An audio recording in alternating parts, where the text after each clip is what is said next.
चलिए एक बार फिर आपका स्वागत है DIS के इस ऑनलाइन प्लेटफॉर्म पर। और आज हम बात करेंगे एक बहुत ही important chapter balance of payment के बारे में। ठीक है, भुगतान संतुलन, बैलेंस ऑफ पेमेंट।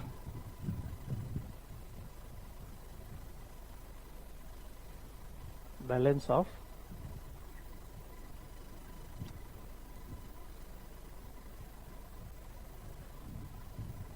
पेमेंट्स, भुगतान संतुलन। इसे कहीं कहीं या शॉर्ट में क्या कहते हैं, BOP कहते हैं। इस चैप्टर के बारे में कुछ चीजें मैं शुरू करूं, उसके पहले मैं आपको बता दूं कि क्या कुछ बेसिक वो चीजें होंगी जिसे हम लेके आगे बढ़ने वाले हैं। बेसिक चीजों से मतलब क्या है मेरा? बेसिक चीजों से मतलब यह है कि आपकी एक अंडरस्टैंडिंग डेवलप करना कि कहां कहां से क्वेश्चंस आते हैं, क्योंकि आप लोगों में से बहुत से ऐसे लोग होंगे जो हो सकता हो पहली बार ये शब्द सुन रहे होंगे, या पहली बार इकोनॉमिक्स शुरू किया होगा, या अभी तैयारी शुरू की होगी। ठीक है, तो इसलिए उनको भी मुझे ध्यान में रखना है और उनका विशेष ध्यान रखते हुए, और कुछ लोग ऐसे होंगे जिन्होंने हो सकता है एक बार पढ़ लिया हो फिर से पढ़ रहे हो, उन चीजों को भी ध्यान में रखते हुए कुछ बेसिक कॉन्सेप्ट्स हैं बैलेंस ऑफ पेमेंट के, जिन्हें लेके मैं चलूंगा। ठीक है, इसलिए आप ध्यान से आसान तरीकों से इसको समझने की कोशिश करिए। ठीक है, बैलेंस ऑफ पेमेंट शुरू करते हैं। बैलेंस ऑफ पेमेंट शुरू करने से पहले इसमें हम क्या क्या समझेंगे, क्या क्या सीखेंगे, एक बात ये बात कर ले, क्योंकि एक नया चैप्टर है ये, इसलिए पहले हम समझ लें कि हम इसमें क्या सीखने वाले हैं इस चैप्टर से। ठीक है, और फिर हम बात करेंगे जैसे क्या सीखने वाले हैं इस चैप्टर से। इस चैप्टर के पढ़ने के बाद हम समझ लेंगे कि इंडिया का पूरे विश्व के साथ ट्रेड कैसा है, व्यापार कैसा है, क्योंकि भारत एक खुली अर्थव्यवस्था है, मैं आपको बता चुका हूं। और जब खुली अर्थव्यवस्था भारत है तो बहुत ही ऑब्वियस सी बात है कि वह विश्व के अन्य व्यवस्थाओं के साथ, अर्थव्यवस्थाओं के साथ इंटरेक्शन करेगी। So in this chapter we will come to know that what is the actual situation of trade of Indian government या India with world's other countries। ठीक है, अगर हम ट्रेड की बात करेंगे सो हम समझेंगे एक्सपोर्ट कैसा हमारा, इंपोर्ट कैसा है हमारा, यानी हमारा निर्यात कैसा है और आयात कैसा है। क्या निर्यात अधिक है या आयात अधिक है? आयात निर्यात के अधिक और कम होने से क्या हो जाता है? और लगे हाथ हम ये समझेंगे कि भाई वर्ल्ड मार्केट में जब हम इंटर कर रहे हैं तो हमारे रुपए की क्या औकात है। जी हाँ, मैं बात कर रहा हूं डिवैल्यूएशन ऑफ मनी या करेंसी एक्सचेंज रेट की। यानी हम समझेंगे इस क्लास में कि भाई क्या बात थी कि जब स्वतंत्रता के समय $1 बराबर $1 हुआ करता था, आज $1 बराबर 70+ रुपीज हो रहे हैं, 70 रुपए से अधिक रुपए हो जाते हैं। तो वो क्या रीजंस थे इकोनॉमी के, और उससे क्या इंपैक्ट पड़ता है भारतीय अर्थव्यवस्था पर। क्लियर हुआ? यानी मोर और लेस इस चैप्टर को समझने के बाद हमें समझ में आएगा कि हमारी इकोनॉमी की, ये मान लो इंडिया है, हमारे इकोनॉमी की पूरे वर्ल्ड में, ये वर्ल्ड है, पूरी दुनिया में क्या सिचुएशन है, क्या सिचुएशन है, यानी हमारी इकोनॉमी की, पूरी वर्ल्ड की इकोनॉमी में क्या सिचुएशन है। ये तभी पता चलेगा जब हम ये पता कर लें।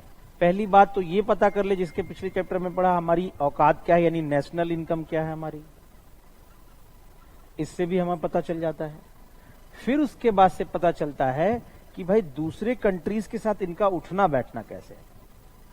ठीक वैसे ही कि गांव में, घर में मान लो किसी व्यक्ति को पता करना इसकी स्थिति कैसी है, ठीक है, तो पहले तो ये पता कर लो यार कितने रुपए की चीज उसके यहाँ प्रोड्यूस हो रही है, मतलब उसका नेशनल इनकम समझ लो, जैसे वो क्या है, कैसे कैसे चीजें कंज्यूम कर रहा है, वो उसकी स्थिति समझ लो।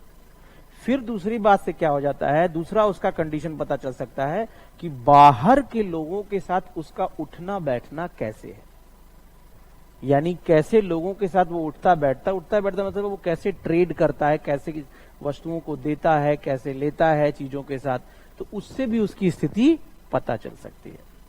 कंट्री लेवल पे भी सेम बात है।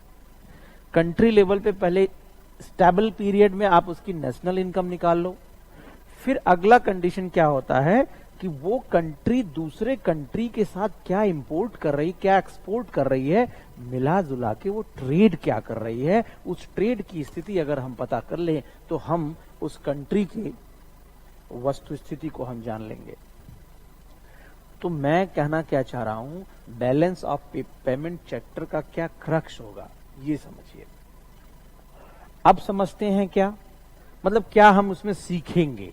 तो बैलेंस ऑफ पेमेंट सीखने से हमें यह सीख मिल जाएगी कि कंट्री लाइक इंडिया या इंडिया की वर्ल्ड के और कंट्रीज के साथ ट्रेड में क्या रिलेशंस हैं।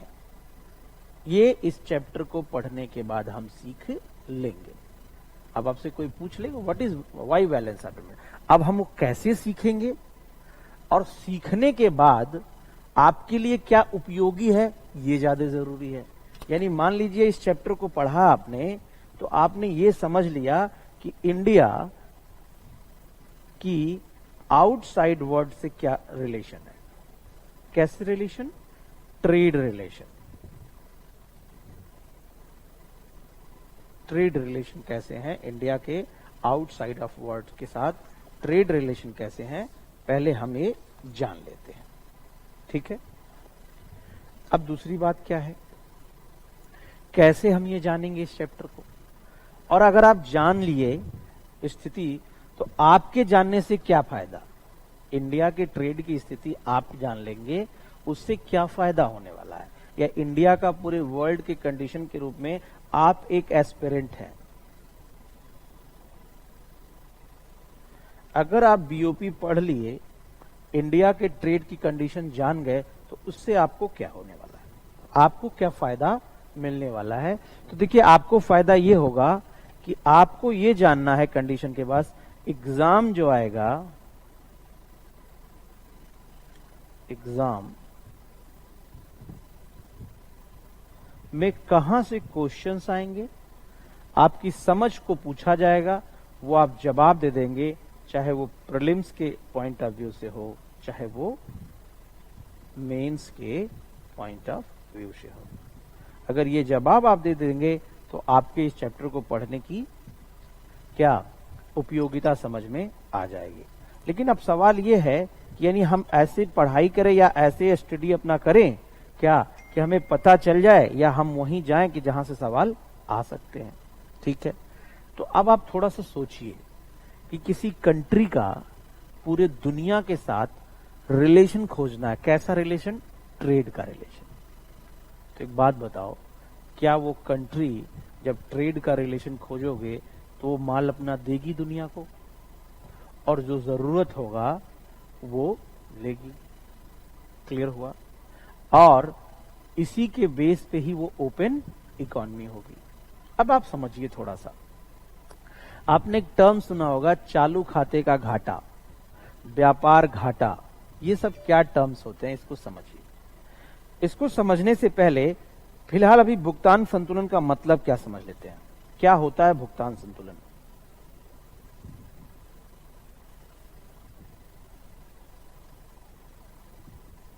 इसकी परिभाषा,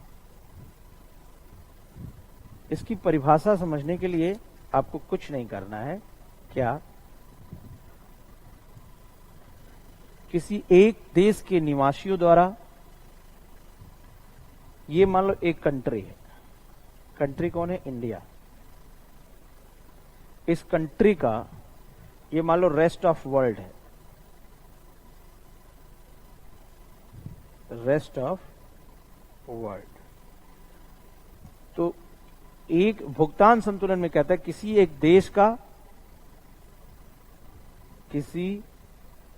देश का शेष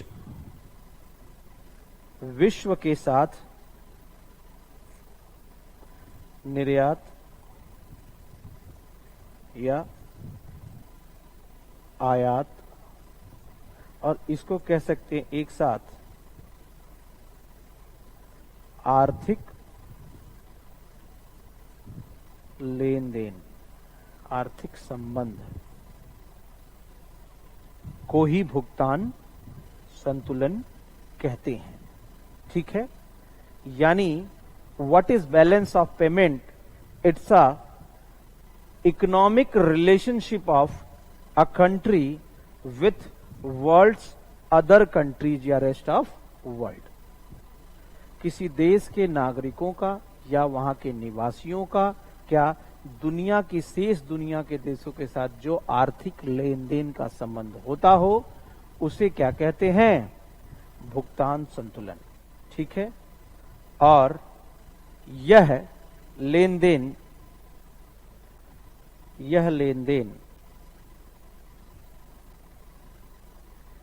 जिस खाते में लिखा जाता है उसे भुगतान संतुलन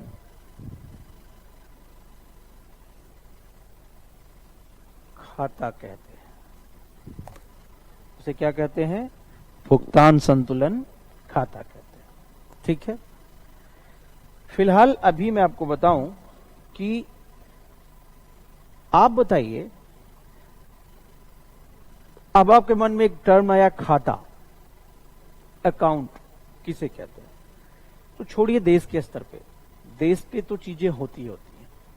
आप अपने गांव में देख लीजिए, अगर आपके घर से, ये आपका घर है, किसी के यहां कुछ दे रहे हैं या उससे ले रहे हैं, मान लो शादी पड़ी हुई है, ठीक है, शादी पड़ती है या शादी आपके घर में है, तो अभी तो सब लोग कैटरिंग डिपार्टमेंट को ठेका दे देते हैं। पहले गांव में क्या होता था, जब शादी होती थी तो लोग किसी के यहां से बर्तन मांग के लाते थे, किसी के यहां से बिस्तर मांग के लाते थे, किसी के यहां से कुछ और चीजें मांग के लाते थे, और उनको भी लगता था तो ये देते थे।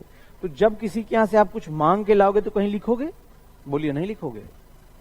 और जब किसी को दोगे तो भी लिखोगे, सीधी सी बात है। ठीक है, तो आप और सिंपल बात बताऊं मैं आपको, क्या कि जब आप किसी के यहां शादी होती है ना, तो जब शादी होती है तो देखा होगा किसी एक आदमी को जो घर का थोड़ा जिम्मेदार लड़का होता है, उसको एक पेन पेपर देके बैठा देते हैं और एक बैग दे देते हैं कि भैया आप क्या है कि जो भी निमंत्रण लोग दे रहे हैं उनका नाम लिख के रख दो एक जगह।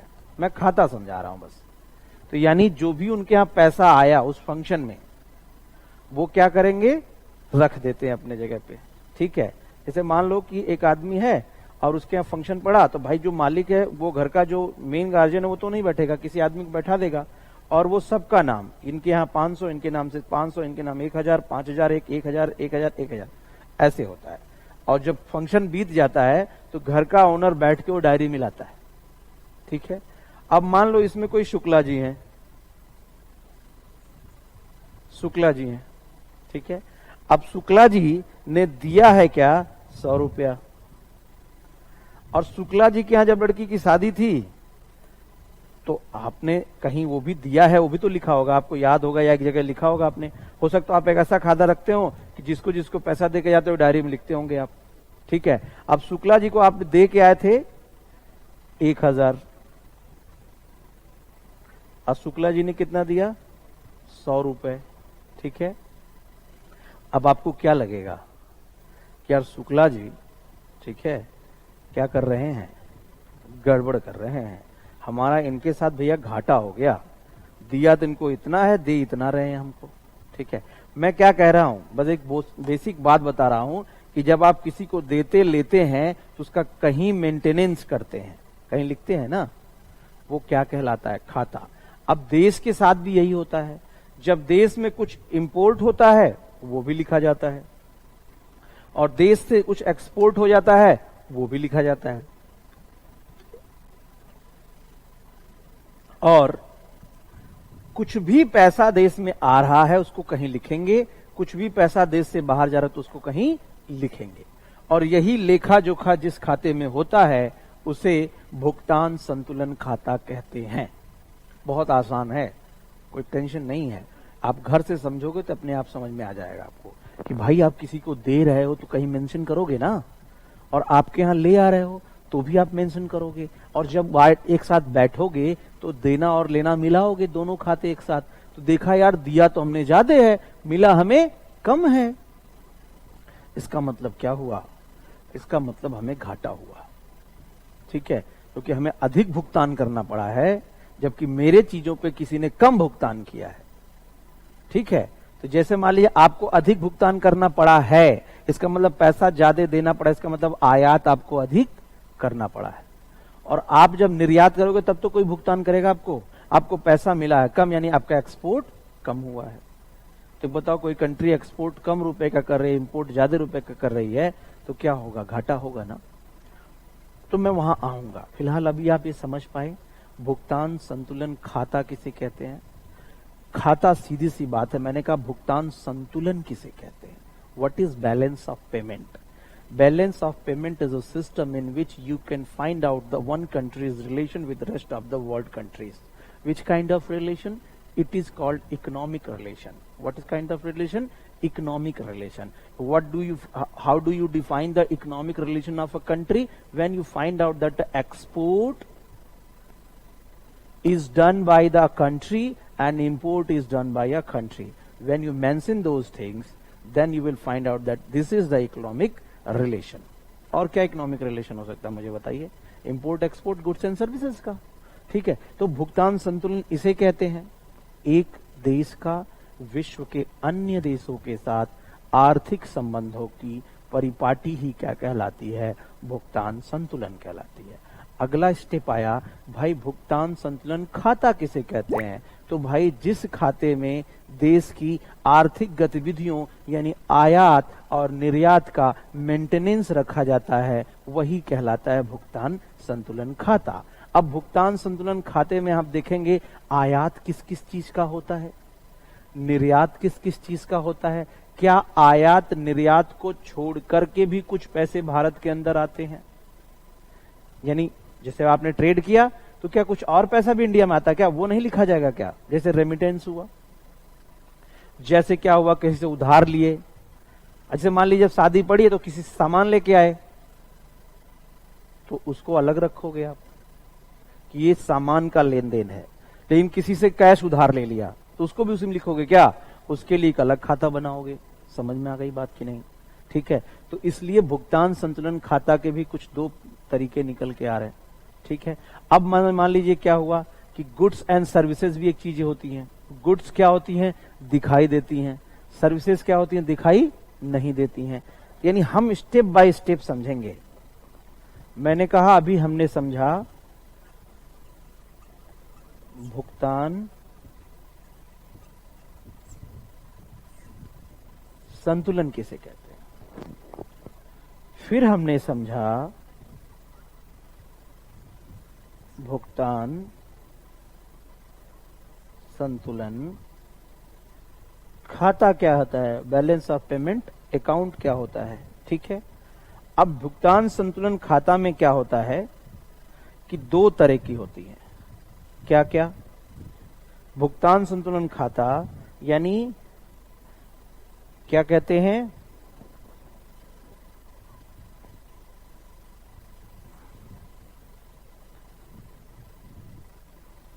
आर्थिक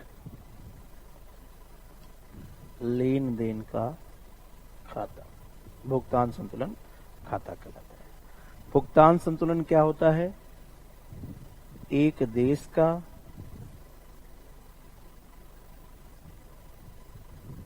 विश्व के अन्य देशों के साथ अन्य देशों के साथ आर्थिक लेन देन, ठीक है। आर्थिक लेन देन जहां जिस खाते में रखा था भुगतान संतुलन खाता कहलाता है। ये दो प्रकार के होते हैं।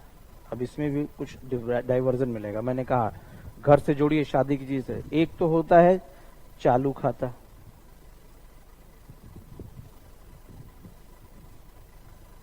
ठीक है, और एक होता है पूंजीगत खाता। इंग्लिश में भी लिखता चलूं मैं, इसको लिख सकते हैं BOP, बैलेंस ऑफ पेमेंट। इसको लिख सकते हैं BOP, अकाउंट। इसको लिख सकते हैं करंट अकाउंट, ठीक है, और इसको लिख सकते हैं क्या, कैपिटल अकाउंट।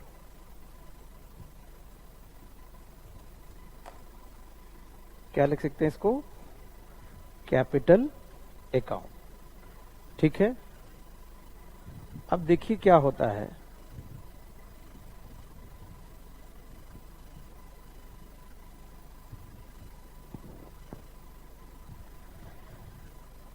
चालू खाता क्या होता है, इस चीज को थोड़ा समझिए। इस चीज को चालू खाता समझने से पहले, ठीक है, आप ये समझो कि एक कंट्री इंडिया है,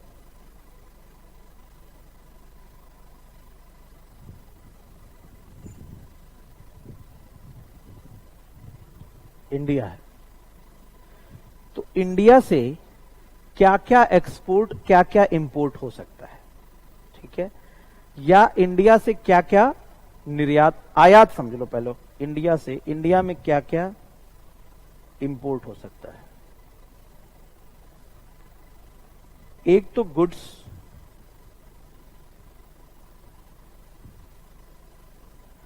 आसान भाषा में गुड्स मतलब वस्तुएं, वस्तुएं, ठीक है, जिनको देखा जा सकता है। जैसे मान लो टेलीविजन, मोबाइल, ठीक है, और भी बहुत सारे पार्ट्स जिनको क्या बंदरगाह पे, पोर्ट पर काउंट किया जा सकता है। कोई डाउट है? जिनको बंदरगाह पे क्या किया जा सकता है, काउंट किया जा सकता है कि भाई एक आयात आया, हमने उसके लिए पैसा चुकाया। इंपोर्ट का मतलब तो यही हुआ, यानी गुड्स का इंपोर्ट होता है। एक इंपोर्ट होता है सर्विसेज का, इंपोर्ट यानी आयात। सर्विसेज का, सर्विसेज का इंपोर्ट, जैसे मान लीजिए डॉक्टर आया यहां पे, डॉक्टर, इंजीनियर, बैंकर, ये यहां पे आए, लेकिन क्या सर्विस दी, क्या वो दिख रहा है क्या? Goods can be count on the port, जो वस्तुएं आ रही हैं वो दिख रही हैं, विजिबल। लेकिन एक होता है सर्विस का इंपोर्ट हो रहा है। ये बात क्लियर हो रही है ना, कि जैसे मान लो बाहर से इंपोर्ट हो रहा है, तो मैं ये समझाना चाह रहा हूं आपको कि गुड्स का भी इंपोर्ट होता है, सर्विसेज का भी इंपोर्ट होता है। सेम चीजें एक्सपोर्ट भी होंगी, गुड्स की भी होंगी और सर्विसेज की भी होंगी। क्लियर हुई? अब देखिए क्या है, मैं जो अंतर समझाना चाह रहा हूं वो ये समझाना चाह रहा हूं कि गुड्स की जो इंपोर्ट होगा चाहे एक्सपोर्ट होगा, वो गुड्स क्या है, काउंट की जा सकती है। They can be counted on the port और airport, wherever this is coming, it can be counted. And दूसरी चीज, इट कैन बी विजिबल, जिनको हम देख सकते हैं। यानी क्या होता है, विजिबल यानी दृश्य होती हैं वस्तुएं। मैंने उदाहरण दिया आपको, टीवी हुआ, मोबाइल फोन हुआ, पार्ट्स हुए, कोई छोटी छोटी चीजें आई। लेकिन सर्विसेज का भी भाई इंपोर्ट होता है। यहां जो हमारे यहां डॉक्टर आया, मान लीजिए फॉरेन से कोई डॉक्टर आ गया, तो यहां डॉक्टर भैया अपना काम धाम किया और उसके बाद पैसा लेके चला गया, तो भाई इंपोर्ट तो हमने किया, नहीं समझे? तो जब इंपोर्ट किया तो एक बात बताओ कि जब इसे हमने इंपोर्ट कर लिया, तो इंपोर्ट करने के बाद हमने उसे पेमेंट भी किया, लेकिन वो सेवा कितनी सेवा दिया, क्या उसे हम काउंट कर सकते हैं? एक डॉक्टर मान लो आया और वो पोर्ट पर आया और वो कहा कि इतनी सेवाएं देके चला गया मैं। अब कितनी सेवाएं देगा? बोले तुम कितनी डॉक्टरी सेवा किए हो? बोला एक मरीज को ठीक है तो नहीं मरीज नहीं, ये बताओ कितना सेवा किए, डिजिट में बताओ। तो वो कभी बता पाएगा क्या? इंजीनियर बता पाएगा? यानी जो दो बातें हैं, सर्विसेज का जब इंपोर्ट होता है तो एक तो क्या है, इनविजिबल है वो, यानी दिखाई नहीं देती, ठीक है, इनविजिबल, और दूसरा अनकाउंटेबल। ये बात क्लियर हुआ क्या? यही चीज इंपोर्ट के साथ भी होगी, यही चीज एक्सपोर्ट के साथ भी होगी। यानी इंपोर्ट और एक्सपोर्ट को कह सकते हो दो पार्ट में बांटा जा सकता है, एक विजिबल, एक इनविजिबल। एक इसी को कह सकते हैं गुड्स का इंपोर्ट और दूसरे को सर्विसेज का इंपोर्ट। गुड्स का एक्सपोर्ट और सर्विसेज का एक्सपोर्ट। ये क्लियर हुआ तो आगे बढ़ूं। बहुत सिंपल बात है भाई, आप समझो ना इस चीज को, ठीक है। अगला क्या है, क्या अब इस थोड़ा सा, जब आप देखो दो चीज है, when you started imaging with me, यानी इमेजिनेशन जब आप शुरू करोगे तो चीजें आपके अंतः मन में बैठनी शुरू होगी। और एक शिक्षक के रूप में मेरा यही सबसे बड़ा चैलेंज है, या मेरा सबसे बड़ा दायित्व है कि आपके अंदर इमेजिनेशन पावर में बैठा दो। मैंने कहा अगर मैंने टीवी कह रहा हूं, मोबाइल कह रहा हूं, तो देखो, सोचो, इमेजिन करो कि यार वो पोर्ट से आ रहा है, सब चीजें लग रही हैं, तो यार हम उन्हें देख भी सकते हैं, सही बोला सर ने, हम उन्हें क्या कर सकते हैं, गिन भी सकते हैं, यानी वो विजिबल आइटम्स हो गई। यानी गुड्स को क्या हम कह सकते हैं, विजिबल आइटम्स। लेकिन इनविजिबल आइटम्स क्या है? डॉक्टर तो दिख रहा है, लेकिन डॉक्टर जो सेवा दे रहा है वो दिख रहा है क्या? मैं आपको दिख रहा हूं, लेकिन मैं जो सेवा दे रहा हूं वो दिख रहा है क्या? लेकिन मैं दे रहा हूं ना सेवा, नॉलेज सर्विस। इसी तरीके से क्या है, डॉक्टर्स, इंजीनियर्स, टीचर्स, बैंकर्स, तो सर्विसेज इनविजिबल होती है। मैं ये क्यों बता रहा हूं? क्योंकि जब हम चालू खाता बताएंगे तो उसमें पार्ट बताएंगे, यानी ये import export goods and services का होता है। लेकिन कुछ और तरीके हैं देश में पैसा आने के, ठीक है। वो क्या है? जैसे मान लो कि देश में कैसे पैसा आया, जैसे मान लो देश में पैसा एफडीआई आ गया, ठीक है, या कैसे आ गया? आप ये कह सकते हो कि वाली सरकार ने ऋण ले लिया, लोन ले लिया गवर्नमेंट ने, ठीक है। गवर्नमेंट को क्या मिल गया? ग्रांट मिल गया। अब इंडिया भी किसी को ग्रांट या लोन दे सकती है, ठीक है। तो ये जो कैश तरह चीजें आ रही हैं, लोन हुआ, ग्रांट हुआ, ठीक है, या फिर एफडीआई आया, फॉरेन डायरेक्ट इन्वेस्टमेंट, तो ये सब भी तो इंपोर्ट हो रहा है। It's a kind of import, ठीक है। तो समझिए इस चीज को, इसको कहते हैं गुड्स एंड सर्विसेज के मिलाकर चालू खाता। ये जहां रखा जाता है, दोनों विजिबल अकाउंट और इनविजिबल अकाउंट, ये जहां रखा जाएगा उसे कहते हैं करेंट अकाउंट। समझ में आया क्या? लेकिन ये जो पैसे हैं, यानी लोन, ग्रांट, ये अलग रखा जाता है, इसको कहते हैं कैपिटल अकाउंट। दोनों को बैलेंस ऑफ पेमेंट अकाउंट। समझ में आया क्या? मैं ऊपर कहा था आपसे, क्या दो तरह का भुगतान संतुलन खाता है, क्या है? चालू खाता। चालू खाता को कह सकते हो क्या? गुड्स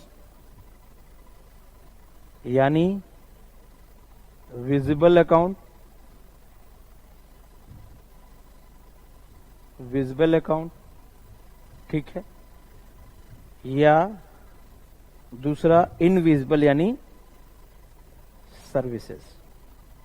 और पूंजी खाते को क्या कह सकते हो? ग्रांट्स, लोन, एफडीआई, ठीक है, ग्रांट, लोन, एफडीआई, इस तरह की चीजें कर सकते हो। ठीक है, अब देखिए क्या है,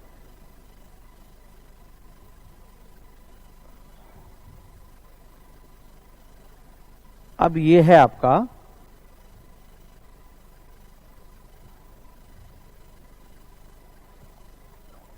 विजिबल अकाउंट, इनविजिबल अकाउंट। तो यानी गुड्स को दृश्य मदें जो दिख ही सकती हैं, यानी आप ऐसे कह सकते हो इस चीज को, ऐसे यहां बना सकते हो आपको क्या,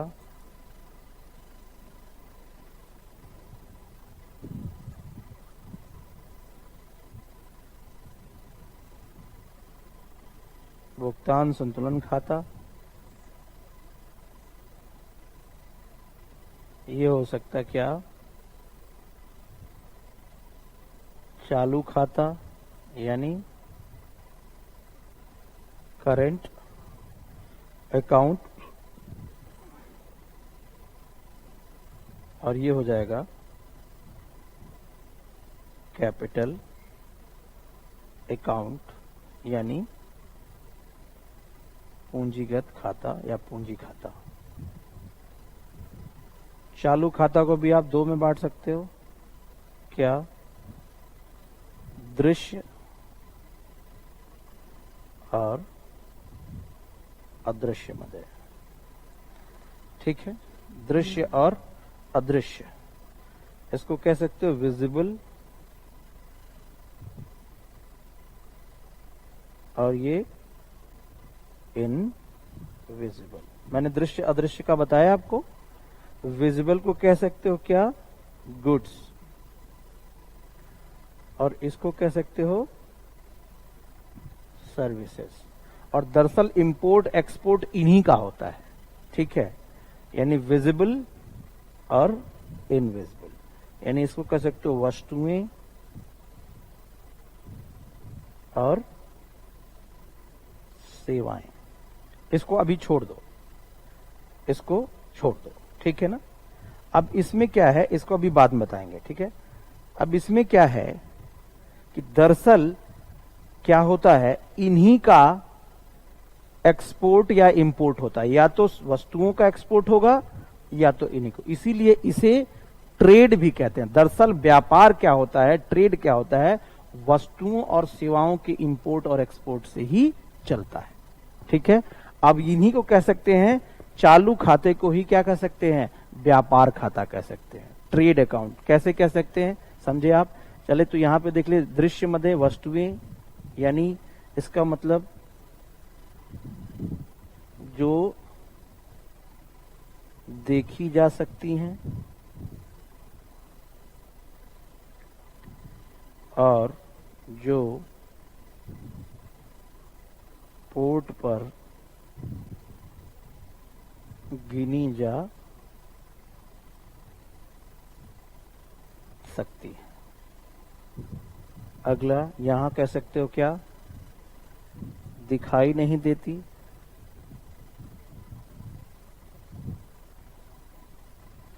और दूसरा जो गिनी नहीं जा सकती, यानी विच कांट बी काउंटेबल, गिनी नहीं जा सकती सेवाएं। ठीक है, आप यहां कह सकते हो जैसे वस्तुओं के उदाहरण में एज टेलीविजन,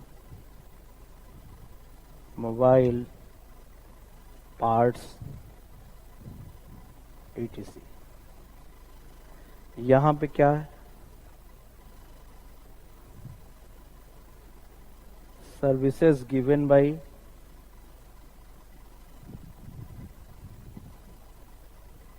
एयरलाइंस, डॉक्टर्स,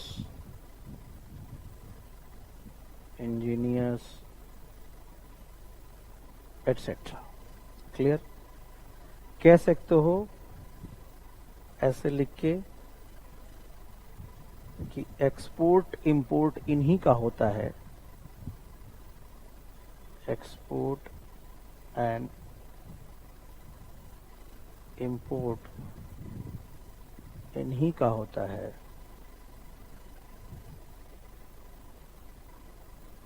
तो इन्हें क्या कह सकते हैं? इन्हें ट्रेड अकाउंट भी कह सकते हैं, ट्रेड अकाउंट, यानी व्यापार खाता भी कहा जाता है। इन्हें क्या कह सकते हैं? ट्रेड अकाउंट कहते हैं, व्यापार खाता कहते हैं। जैसे आपसे कहे अगर चालू खाते का घाटा हो रहा है, इसका मतलब क्या हो रहा है? व्यापार घाटा हो रहा है। यानी चालू खाता, फिर से मैं कह रहा हूं, बैलेंस ऑफ पेमेंट पता चला, बैलेंस ऑफ पेमेंट से आगे पता चला कि बैलेंस ऑफ पेमेंट खाता क्या होता है। मैंने कहा किसी कंट्री में वस्तुओं और सेवाओं का लेन देन आपस में होता है।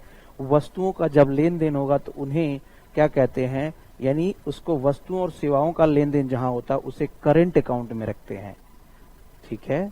लेकिन जहां कुछ कैश इनफ्लो होता है, जैसे लोन लिया गया, जैसे एफडीआई आया, या हम कहीं और इन्वेस्ट किए, तो उनको यार वस्तुओं और सेवाओं के ट्रेड में नहीं रखेंगे उसको। ये एक अलग तरीके का इन्वेस्टमेंट है, एक पूंजी बन के जाती है। कैपिटल अकाउंट क्यों कहते हैं इसको?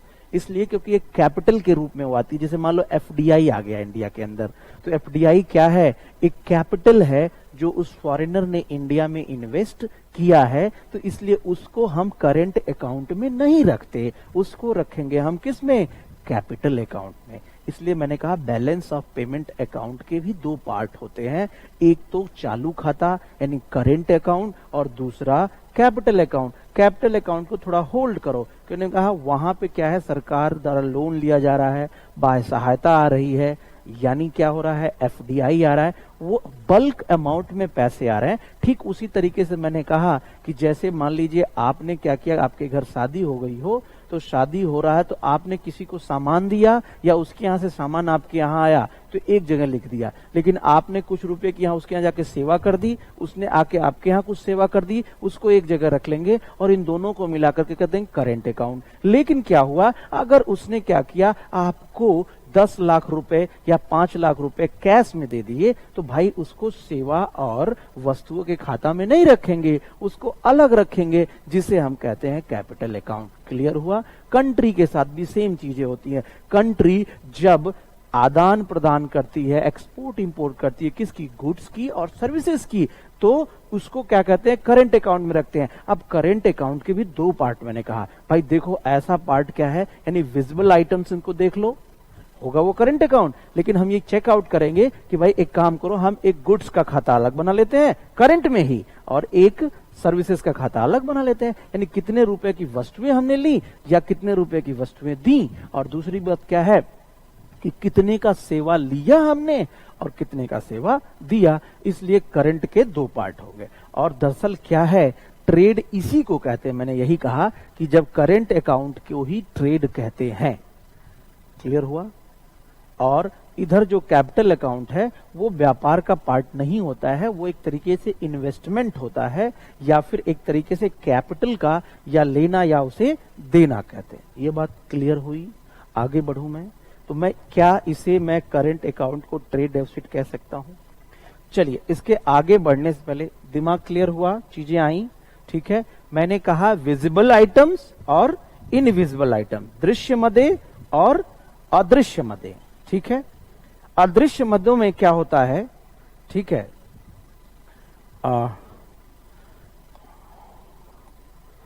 क्या ऐसे अदृश्य मदों में क्या है? हाँ, अदृश्य मदों में क्या होता है, एक चीज और जोड़ेंगे अदृश्य मदों में, एक जो होता है यहां नोट करके दे दीजिए।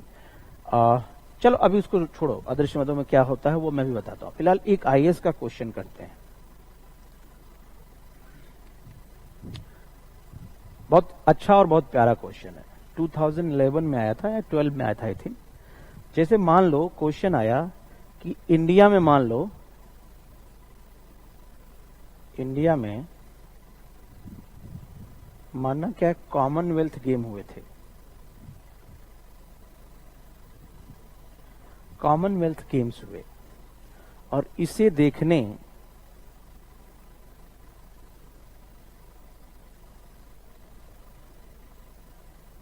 बड़ी संख्या में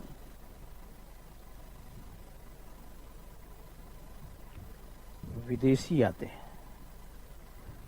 इसे देखने बड़ी संख्या में कौन आता है? विदेशी आते हैं। तो एक बात बताइए, आपके लिहाज से ये क्या है? ए आयात, बी निर्यात, सी आयात और निर्यात दोनों, और डी ना तो आयात और ना ही निर्यात। आयात मतलब इंपोर्ट, एक्सपोर्ट, बोथ। अगर बोथ लिखते तो समझ रहे हो, neither one, neither import nor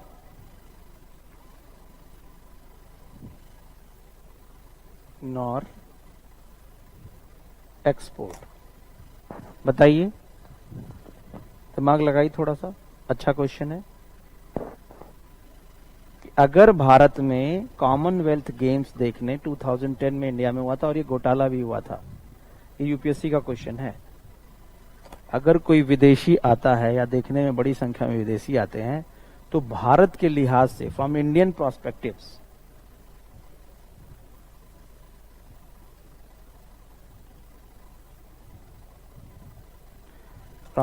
prospectives ठीक है, इसे क्या कहेंगे? ठीक है, आंसर मैं आपको बता दूं,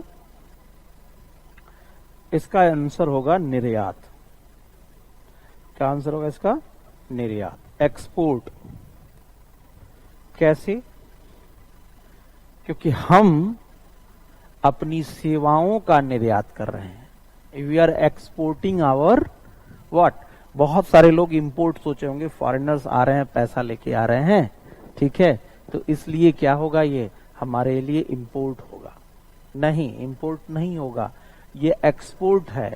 वो फॉरेन करेंसी लेके आ रहे हैं और आपके देश में आके आपकी सर्विसेज ले रहे हैं। जैसे होटल में रुकेंगे, वो गाड़ी से जाएंगे कहीं, ठीक है, तो वो क्या होगा?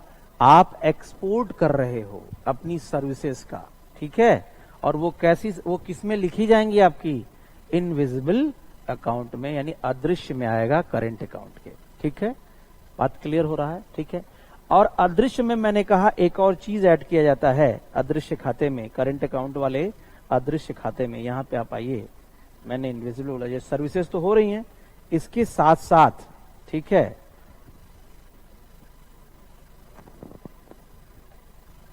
कोई गिफ्ट दिया, यानी इसको कहते हैं एक पक्षीय हस्तांतरण, वन साइडेड ट्रांसफर, एक पक्षीय हस्तांतरण। ठीक है, वन साइडेड ट्रांसफर, एक पक्षीय हस्तांतरण। ठीक है, एक पक्षीय हस्तांतरण को, ठीक है, भी रखा जाता है। ये क्या होता है एक पक्षीय हस्तांतरण? मतलब कि आपको उसके बदले में कुछ रीपे ना करना पड़े। यानी जैसे मान लो कोई गिफ्ट दिया, उपहार, ब्याज, यानी गिफ्ट, उपहार यानी इंटरेस्ट, ठीक है, रेमिटेंस,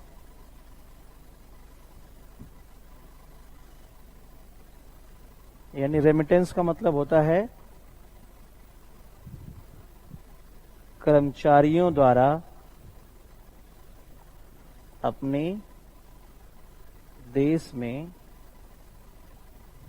भेजा गया धन, इसको क्या कहते हैं? रेमिटेंस।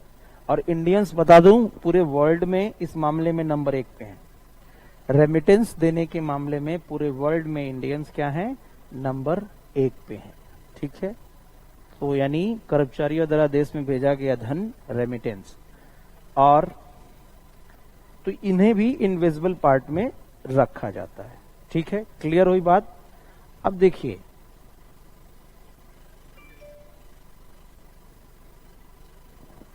आप कह सकते हैं, ठीक है, कि चालू खाता क्या होता है? ये क्लियर हुआ? हम बैलेंस ऑफ पेमेंट से चले थे। बैलेंस ऑफ पेमेंट फिर मैं दोहरा रहा हूं, बैलेंस ऑफ पेमेंट खाता, उसके 2 पार्ट, चालू खाता और पूंजीगत खाता या पूंजी खाता। चालू खाता को कह सकते हैं कि दृश्य आइटम और इनविजिबल यानी अदृश्य आइटमों को मिलाकर के चालू खाता बनता है। मैंने कहा चालू खाता ही व्यापार खाता कहलाता है, क्योंकि इन्हीं आइटम्स का ही क्या एक्चुअल में ट्रेड होता है, या सर्विसेज का ही क्या होता है? ट्रेड होता है। और ट्रेड का मतलब क्या है? आयात और निर्यात। आपने सुना होगा देश में चालू खाते को, घाटे को कम करने के लिए क्या क्या किया जाना चाहिए। ठीक है, यानी क्या ऐसा करें कि देश में, अच्छा दूसरा आपने टर्म बहुत इंपॉर्टेंट सुना होगा या बहुत चर्चा में होगा, वो आज क्लियर होगा आपको, कि चीन के साथ हमारा व्यापार घाटा क्यों हो रहा है। चलिए एक टर्म ये आज आप समझेंगे कि हमारा ट्रेड डेफिसिट चीन के साथ लगातार बढ़ता क्यों जा रहा है और सरकार को उसको करने के लिए क्या करना चाहिए। दूसरी चीज हम समझेंगे कि करंट अकाउंट डेफिसिट क्या होता है और चालू खाते के घाटे को कम करने के लिए क्या सरकार को क्या करना चाहिए। उसके पहले चालू खाते का घाटा समझने से पहले हमें चालू खाता समझना होगा। और चालू खाता अभी मैंने बताया कि भाई वस्तुओं और सेवाओं का, विजिबल और इनविजिबल गुड्स का, और यानी कह सकते हो सर्विसेज का जो इंपोर्ट एक्सपोर्ट होता है वही कहलाता है। जो जो जहां मेंशन होता है जिस खाते में, उनका इंपोर्ट या एक्सपोर्ट, वही चालू खाता कहलाता है। Is it clear? यानी चालू खाता is directly related to export and import of goods and services, कह सकते हैं इससे। यानी current account is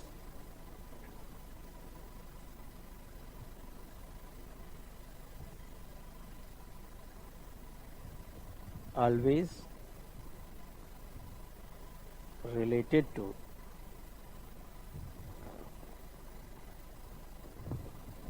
export and import of goods and services, related to export and import of goods and services. ठीक है, अब देखिए क्या होता है। मान लीजिए किसी कंट्री का, ठीक है, कैसे ये चीजें व्यापार से कैसे संतुलन की स्थिति में होगी ट्रेड का। और मैं कह रहा हूं कि करंट अकाउंट पे ही ट्रेड होता है। ट्रेड हमेशा व्यापार करंट अकाउंट पर ही किया जाता है। व्यापार हमेशा किस पे? करंट अकाउंट पे ही किया जाता है। मैंने कहा अगर कंट्री ए है, एक कंट्री है, ठीक है, अगर किसी कंट्री का ए निर्यात, अगर किसी देश का, अगर किसी कंट्री का निर्यात यानी एक्सपोर्ट अधिक हो, किससे? आयात से, यानी इंपोर्ट से। यानी कोई कंट्री माल ज्यादा बेच रहा हो, एक्सपोर्ट अधिक हो, यानी माल ज्यादा बेच रहा हो, इंपोर्ट से कम माल मंगा रहा हो, तो क्या कहलाता है इसका?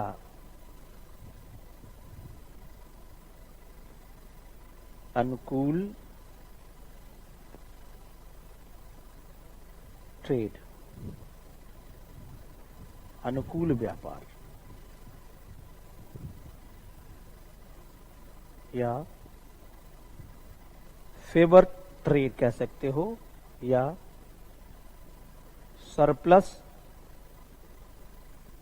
ट्रेड में अच्छी बात है, फेवर कह सकते हो। ये अच्छा कंडीशन है कि नहीं किसी कंट्री का। जैसे मान लो कि एक कंट्री है इंडिया और चाइना, ठीक है, इंडिया और चाइना, समझिए इस चीज को लेकर के। ये कंट्री इंडिया है, ये चाइना है, ठीक है, इस पे समझते हैं इसको।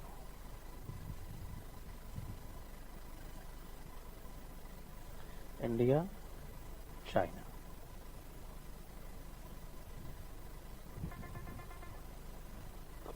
आपस में ट्रेड कर रहे हैं वस्तुओं और सेवाओं का। उन वस्तुओं और सेवाओं का कोई मॉनेटरी कॉस्ट होगा, ठीक है।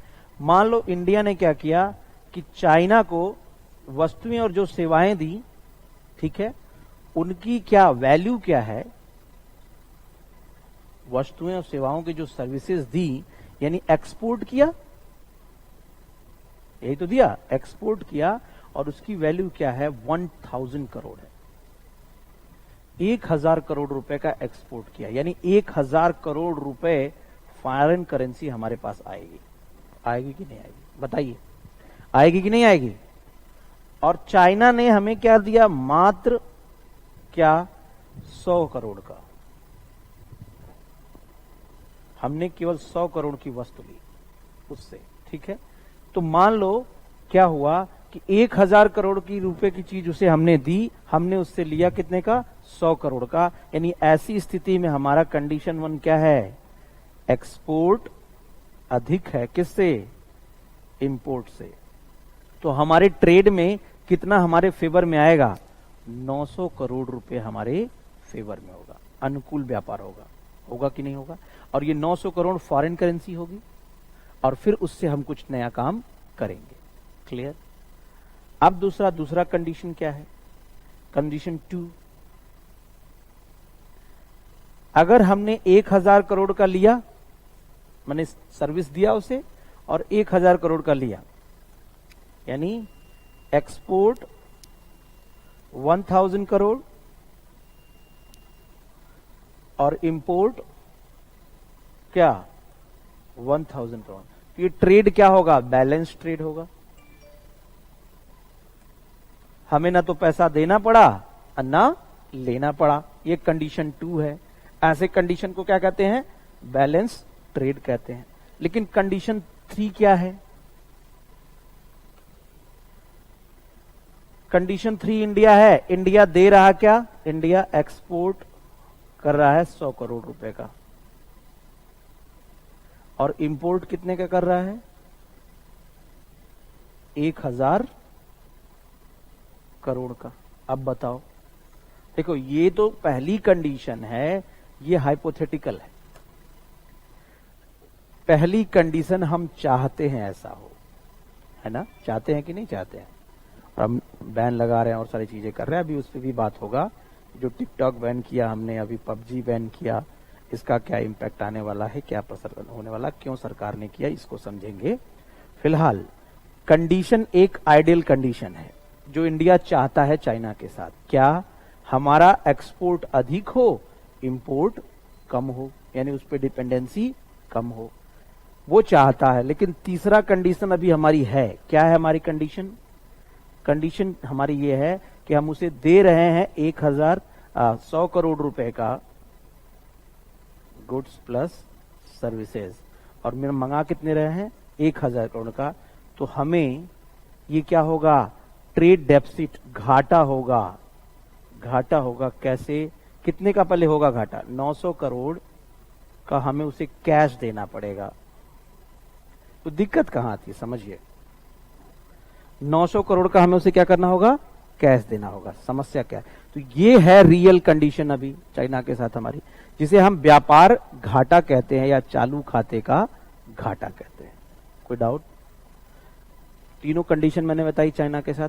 पहला कंडीशन, अगर इंडिया 1000 करोड़ का एक्सपोर्ट कर रहा हो, धीरे धीरे समझेंगे, और 100 करोड़ रुपए का इंपोर्ट कर रहे हो, तो दोनों को जब घटाएंगे मॉनेटरी कॉस्ट, तो इंडिया को फायदा कितने का हो रहा है यार?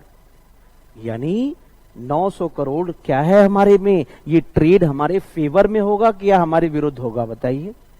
तो ये फेवर में होगा। क्लियर? पहली कंडीशन। दूसरी कंडीशन क्या है? जितने का दिया उतने का लिया, ट्रेड बैलेंस। तीसरी कंडीशन क्या है? दिया कम का, लिया बहुत ज्यादा, तो भाई क्या होगा? फेवर अनुकूल होगा, या फिर वो ट्रेड क्या होगा? प्रतिकूल होगा। वो ट्रेड हमारे विपरीत होगा, अपोजिट होगा, हमारे सपोर्ट में नहीं होगा, यानी हमें ट्रेड डेफिसिट होगा। कैसे डेफिसिट होगा? अब हमने उसे, हम कह रहे भैया ऐसा है, हमसे गुड्स ले लो। बोला हमें चाहिए नहीं तुम्हारे गुड्स, और तुम्हारे पास जो है वो हमारे बिल्कुल लायक है ही नहीं, हमें कैश लाओ। अब 9,000 करोड़ रुपए आपको चीन को चुकाने पड़ेंगे, यानी आपकी डिपेंडेंसी बढ़ गई। और मैंने कहा था इस दुनिया में जो कोई भी डिपेंडेंट है किसी पे, इसका मतलब वो वीक है, चाहे वो व्यक्ति हो, चाहे वो कंट्री हो, चाहे वो मनुष्य हो, चाहे वो देश हो। ठीक है? तो जैसे आप वीक हो गए, तो आप चाइना को 900 करोड़ रुपए लेके पहुंचे कि भाई ले लो। बोला नहीं भाई, हमें हमारी करेंसी में दो या फिर डॉलर में दो। आप कहोगे अब दिक्कत कहां आ रही, समझना क्यों अच्छी बात नहीं है। व्यापार का घाटा होना क्यों अच्छी बात नहीं है, मैं ये कह रहा हूं क्योंकि केवल आपके पास पैसा हो उठा के दे दो, इससे काम नहीं चलने वाला। क्योंकि जैसे चाइना के पास जाओगे, चाइना से आपने कहा कि भाई ऐसा है कि हमसे 9,000 करोड़ रुपए हमारी करेंसी में ले लो। चाइना कहा क्या करूंगा आपकी करेंसी लेकर के? वो तो हमसे कोई लेगा नहीं, क्योंकि वो हमसे वही लेगा जो आपके यहां लेने आए। आप खुद ही डिपेंडेंट हो बहुत सारी चीजों में, तो हमारे चाइनीज करेंसी में दो, या तो फिर हमें डॉलर में दो, जिसे लेकर के हमारे पूरे वर्ल्ड में चले जाएं। अब समझ को डॉलर का महत्व क्यों बढ़ रहा है। ठीक है? तो यानी क्या है कि अब हमें क्या है, ये 900 करोड़ रुपए हमें फॉरेन एक्सचेंज में क्या करना पड़ेगा? खोजना पड़ेगा, मैनेज करना पड़ेगा। तो एक दो तरीके दिखेंगे रास्ते अपने ट्रेड बैलेंस को बनाने के लिए। एक तो भाई चलो आईएमएफ चले जाओ, वहां जाके फॉरेन करेंसी ला करके इनको दे दो। तो मान लो ये एक बार कर सकते हो, 2 बार कर सकते हो। अगर ये डेफिसिट लगातार बढ़ता गया तो कितनी बार आईएमएफ से पैसा मांगने जाओगे? दूसरा तरीका ये होगा कि भाई हमारे यहां फॉरेन करेंसी आए। तो फॉरेन करेंसी आने का 2 तरीका है। देखो सब चीजें लिंक है, समझना है बस, कॉन्सेप्चुअल चीज। हमारे यहां फॉरेन करेंसी आए, फॉरेन करेंसी आने का भाई 2 तरीका है। एक तो क्या है, आप माल का एक्सपोर्ट करो, वही तो प्रॉब्लम है इस समय, जिसके कारण ही ये दुख हुआ है। तो फॉरेन करेंसी आने का दूसरा तरीका क्या है? एक तो जाके आप मांगो किसी से। तो आप आईएमएफ से 1 बार मांग सकते हो, 2 बार मांग सकते हो। जब आपका कोटा ही वहां खत्म हो जाएगा तो कितनी बार मांगोगे? और मांगते हुए कोई अच्छा लगता है क्या? दूसरा तरीका क्या हो सकता है कि लोगों को बुलाया जाए कि भाई आप हमारे यहाँ आइए, इन्वेस्टमेंट लगाइए, मैं अब कैपिटल अकाउंट वाली तरफ बढ़ रहा हूं, और वो पैसा लेके नहीं एफडीआई बुलाया जाए, जिससे क्या हो, फॉरेन करेंसी यानी चीजें बढ़ पाए। आसान है, समझ में आ रहा है? तो यानी चालू खाते का घाटा क्या है, या व्यापार घाटा क्यों दिक्कत करता है, क्या ये मैं आपको समझा पाया? अब हम समझेंगे चालू खाते के घाटे का क्या उपाय किया जा सकता है। आपसे कोई पूछे, यानी पहली कंडीशन तो समझ गए, अपने यहां से करते हैं। अगर एक्सपोर्ट किसी कंट्री का अधिक है किससे, उस कंट्री के इंपोर्ट से, तो वहां अच्छी सिचुएशन। अगर मैं प्लस कर दिया यानी ट्रेड में प्लस। कंडीशन 2, और मैं एग्जांपल पे आपको समझा दूंगा। किसी कंट्री का export is equal to import, अगर उस कंट्री का निर्यात और आयात दोनों बराबर हों, तो इसे कहते हैं क्या? Trade balance. यानी व्यापार संतुलन की स्थिति, क्या कहेंगे? ट्रेड बैलेंस यानी व्यापार संतुलन की स्थिति। तीसरा, अगर एक्सपोर्ट,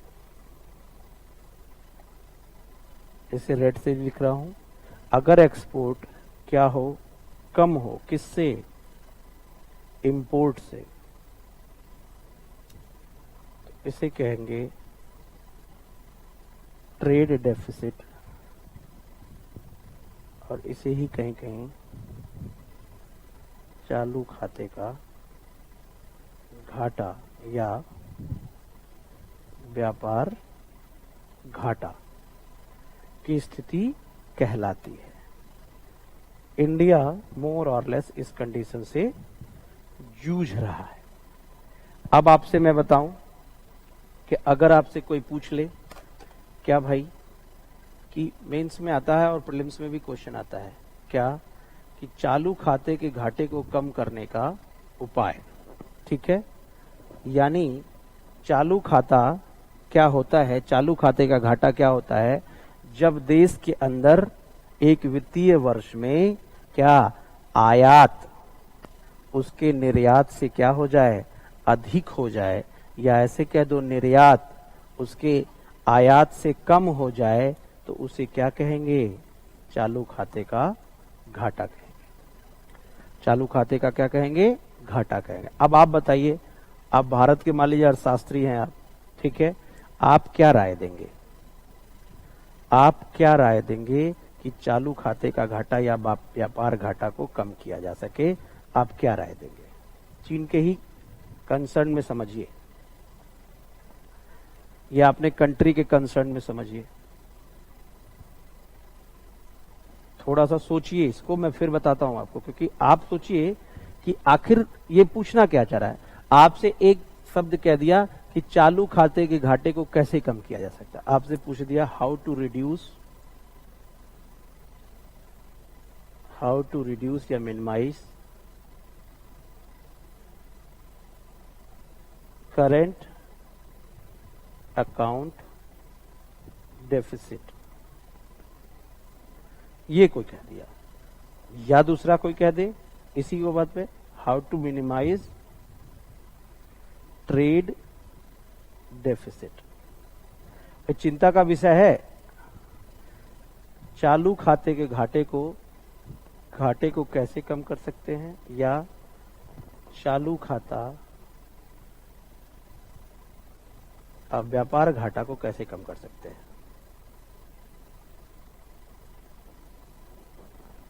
आपसे कोई पूछे, आप क्या सोचोगे? पहली चीज तो चालू खाता घाटा है क्या? इसका मतलब क्या हुआ? हमारा क्या एक्सपोर्ट कम हो गया है और इंपोर्ट अधिक हो गया है, यानी एक्सपोर्ट कह सकते हो कम और इंपोर्ट अधिक।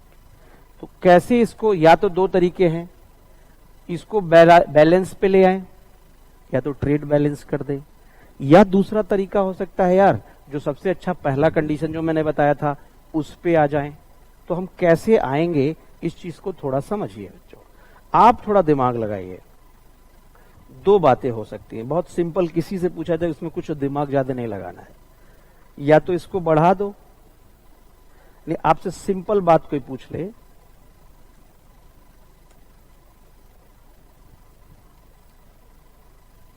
कोई चीज, ठीक है, ऐसे है, मान लो ये है आपका एक्सपोर्ट, ये है इंपोर्ट, ठीक है, और ये है आपका क्या? एक्सपोर्ट। और ये दोनों कंडीशन क्या कहलाती है? ये कंडीशन कह रही चालू खाते के घाटे की। तो दो तरीके हो सकते हैं, क्या कम करने के लिए, या तो इसको घटा दो, इसको कम कर दो, इंपोर्ट को घटा दो, बराबरी हो जाए, कंडीशन 1, या तो इसको क्या करो, बढ़ा दो, कंडीशन 2। नहीं समझ में आया? यानी एक्सपोर्ट इंपोर्ट को या तो इसको रिड्यूस कर दो, या दोनों काम एक साथ करो, कंडीशन 3 दोनों काम एक साथ किया जाए, यही तो होगा। यानी या तो हम क्या करें, एक्सपोर्ट को क्या करें, कम है ना तो इसको बढ़ाना होगा, एक्सपोर्ट को क्या करें, बढ़ा दे, और इंपोर्ट को क्या करें, कम कर दे। अब इंपोर्ट को कम कैसे कर सकते हो मुझे बताओ आप, पहले चीज तो वो समझो, इंपोर्ट को कैसे कम करना पड़ेगा, यानी किसी दूसरे के यहां मांगने जाना ना पड़े, तो भाई वो चीज अपने यहां या तो उत्पादन हो पहली बात, या फिर क्या कर सकते हैं आप कि कोई भी चीज ऐसी है जिसपे मंगाना बहुत जरूरी हो जाता है और जिसके बिना हमारा काम नहीं चल रहा हो, उसका विकल्प ढूंढे। पहले देखे सबसे ज्यादा पैसा हमारा कहां खर्च हो रहा है, यानी सबसे ज्यादा किस चीज को इंपोर्ट करना पड़ रहा है। अगर हम उसका अल्टरनेटिव ढूंढ लें तो हमारा इंपोर्ट क्या हो जाएगा, बहुत कम हो जाएगा, इंपोर्ट बहुत कम हो जाएगा। अल्टरनेटिव ढूंढोगे आप तो क्या दोगे, एक चीज है जिसके ऊपर बहुत ज्यादा डिपेंडेंसी हमारी है, वो है पेट्रोलियम। मानते हैं इस बात को, पेट्रोलियम के ऊपर हमारी डिपेंडेंसी जरूरत से ज्यादा है। कितना तेल मंगाते हैं आप सोचो, यानी हम अपनी जरूरत का मोर देन 85% यानी 85% से अधिक जरूरत के तेल क्या किया जाता है, आयात किया जा रहा है। अब सोचो तेल की इतना बड़ी अर्थव्यवस्था, इतना बड़ा देश, तेल की कितनी जरूरत है, हमें कितना पैसा अपना तेल में देना पड़ रहा है। अब ऐसे में क्या होगा, अगर हम पेट्रोलियम प्रोडक्ट्स का अल्टरनेटिव ढूंढ लें,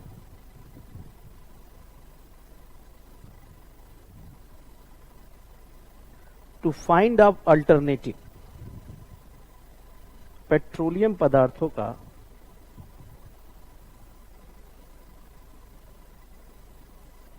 क्या करना, पेट्रोलियम पदार्थों का विकल्प ढूंढना।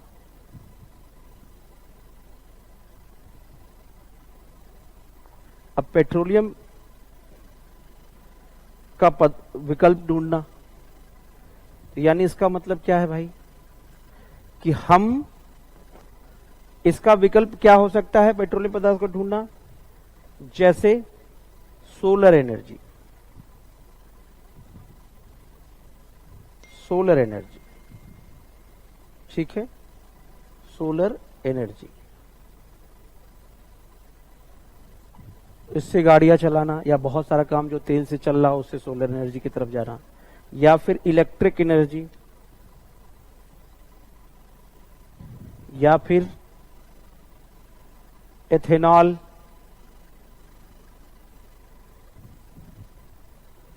एथेनॉल के प्रयोग से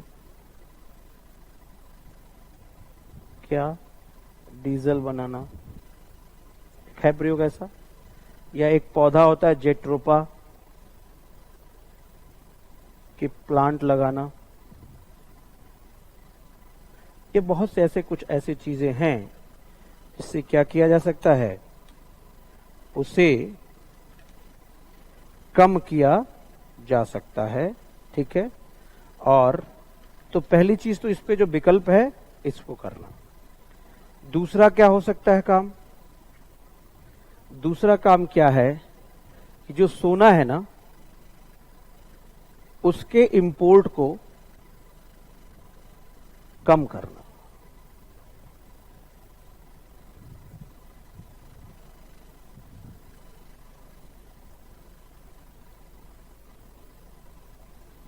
गोल्ड इंपोर्ट को अनावश्यक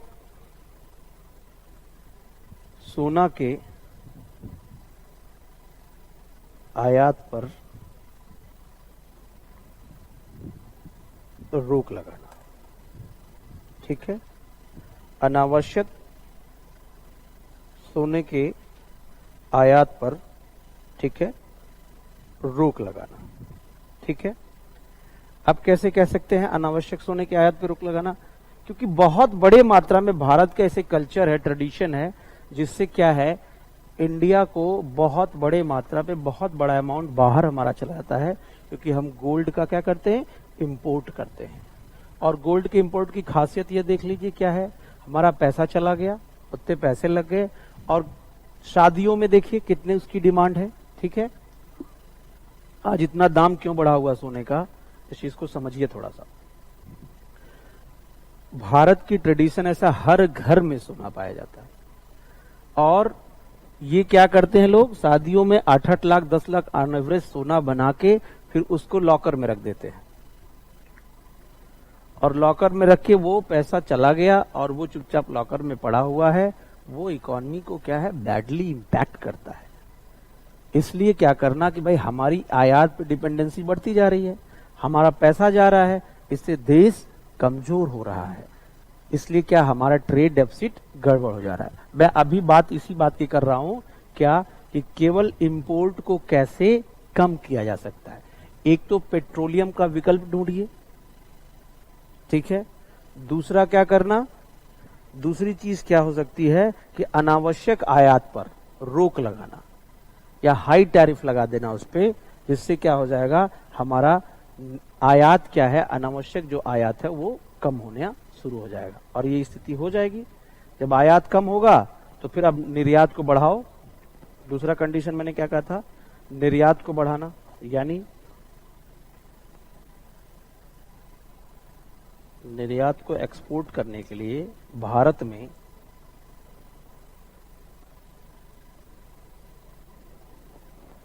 सेवा व्यापार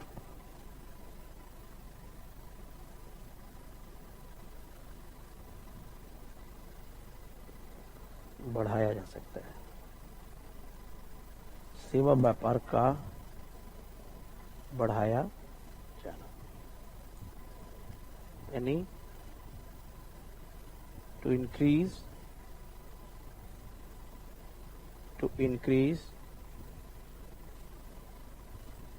सर्विस ट्रेड। अब देखिए क्या है, गुड्स के मामले में हम टेक्निकली इतने स्ट्रांग है नहीं। इंडिया पूरे वर्ल्ड में अपने सर्विसेज के लिए जाना जाता है, खासकर कस्टमर केयर सर्विसेज, यानी call centres, BPO, business process outsourcing, KPO, knowledge process outsourcing, यानी पूरे वर्ल्ड में इंडिया अपने सॉफ्टवेयर और आउटसोर्सिंग के लिए जाना जाता है। तो भाई वो भी तो, हमारी सेवाएं भी तो हमारे इसमें आती हैं, किसमें, करंट अकाउंट में, मैंने बताया अभी। तो क्यों ना हम क्या करें, अपने एक्सपोर्ट को बढ़ावे दें। भारत में अभी टेक्निकली एडवांसमेंट नहीं है, मैन्युफैक्चरिंग इतना अच्छा नहीं है, और हमारे पास एग्रीकल्चर बेस्ड इकोनॉमी है। तो जो भी प्रोडक्ट हम बना रहे हैं वो, या जो भी हम ज्यादा से ज्यादा फूड ग्रेन देते हैं एक्सपोर्ट करने के लिए, उनका वैल्यू उतना नहीं होता है अपेक्षाकृत क्या, टेक्नोलॉजी के। तो हम क्यों, जिस चीज में हमारी एक्सपर्टीज हो उसको क्यों ना बढ़ाएं, इस बैलेंस को मेंटेन करने के लिए। मैं बोल रहा हूं करंट अकाउंट डेफिसिट को कम करने के उपाय। तो पहली चीज तो मैंने कहा भैया ऐसा है, इंपोर्ट को ही कम करो, थोड़ा सा एक्सपोर्ट को बढ़ाओ। और एक्सपोर्ट में किसका एक्सपोर्ट हम ज्यादा बढ़ा सकते हैं, ये हमें देखना पड़ेगा, यानी अपनी स्पेशलिटीज हमें देखनी पड़ेगी। और पूरे वर्ल्ड में सॉफ्टवेयर सर्विसेज में इंडिया का डंका बजता है। ठीक है, आज देख लो टॉप सॉफ्टवेयर कंपनीज के ओनर्स या सीईओज कौन कौन है, इंडियंस है, सत्या नडेला, सुंदर पिचाई। यानी क्या है, पूरा वर्ल्ड में इंडिया अपने क्या सर्विस ट्रेड के लिए जाना जाता है। तो उस सर्विस ट्रेड को हम क्यों ना बढ़ाएं। ठीक है, तो और क्या चीजें हो सकती हैं, दूसरी चीजें क्या हो सकती है, गवर्नमेंट क्या कर सकती है एक्सपोर्ट को बढ़ाने के लिए। और क्या हो सकता है गवर्नमेंट, रुपए का डिवैल्यूएशन।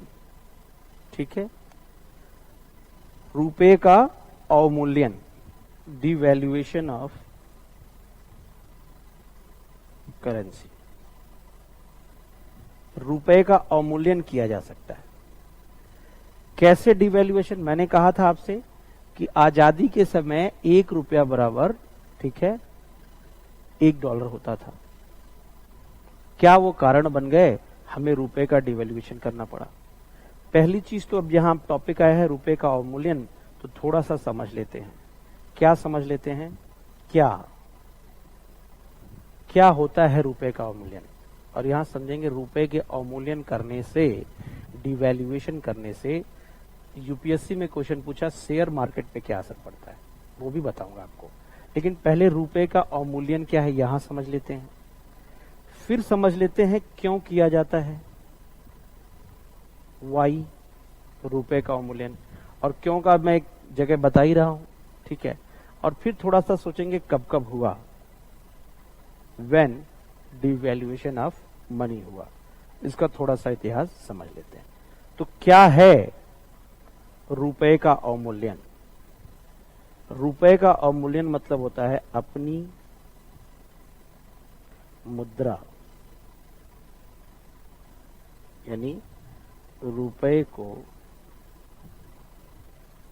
डॉलर की तुलना में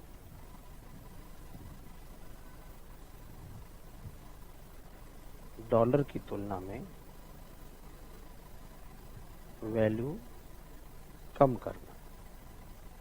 अब ये कैसे कम करते हैं, ठीक है। डॉलर को दुनिया में हार्ड करेंसी माना जाता है। क्या मानता है? हार्ड करेंसी मानता है, ठीक है। अब देखिए क्या होता है, भारत में कभी कभी भारत रुपए के मूल्य को जानबूझ के गिराता है, और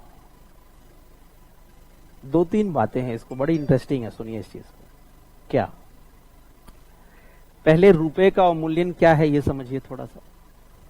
दूसरी बड़ी चीज, क्या सवाल आपके मन में आ सकता है कि भारत में जब रुपए का मूल्य गिरता है डॉलर के मुकाबले, तो इतनी चिंता या इतनी हो हल्ला क्यों होती है, ठीक है। दूसरा, चीन जानबूझ के अपने रुपए का मूल्य क्यों गिराता है?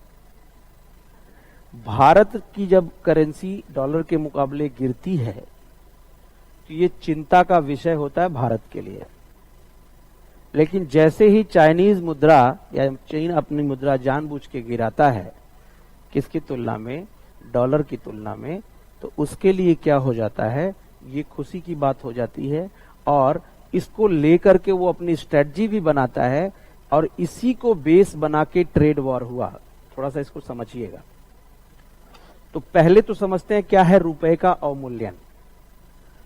रुपए का अवमूल्यन ये होता है कि डॉलर की तुलना में अपनी करेंसी को जानबूझ के कम करना। कैसे कम करते हैं इसको समझिए। कम करने का मतलब यह है कि डॉलर अब हम जब खरीदने जाएंगे तो उसके लिए अधिक पेमेंट करना। यानी अब हम कह दिए कि भाई हम इतने रुपए में $1 था, अब हम इसका इतना रुपया देंगे, ठीक है। यानी जानबूझ के अपनी वैल्यू, क्या होता है गवर्नमेंट, वो स्ट्रेटजी होती है। अब मैं बताऊंगा क्यों कोई गवर्नमेंट करती है, तो उसको बताऊंगा। कम करना, तो रुपए का अवमूल्यन क्यों करती है कोई गवर्नमेंट? इसलिए करती है ताकि रुपए के अवमूल्यन करने से एक्सपोर्ट बढ़ जाए, एक्सपोर्ट बढ़ जाए, ठीक है। रुपए के अवमूल्यन किस लिए किया जाता है? एक्सपोर्ट बढ़ाने के लिए। जैसे मान लिया कि अभी भारत में अगर आप भारत की किसी चीज को, ठीक है, अगर मान लो $1 बराबर अभी 40 रुपए है, माना कंडीशन माना, यानी अगर आप एक मार्केट है, इंटरनेशनल मार्केट,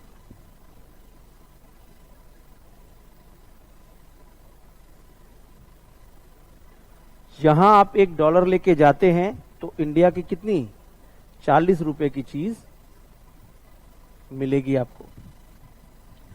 अब रुपए का डिवैल्यूएशन हो गया, डॉलर तो एक ही है, मान लो ये 70 रुपया हो गया, 70 रुपीज हो गया।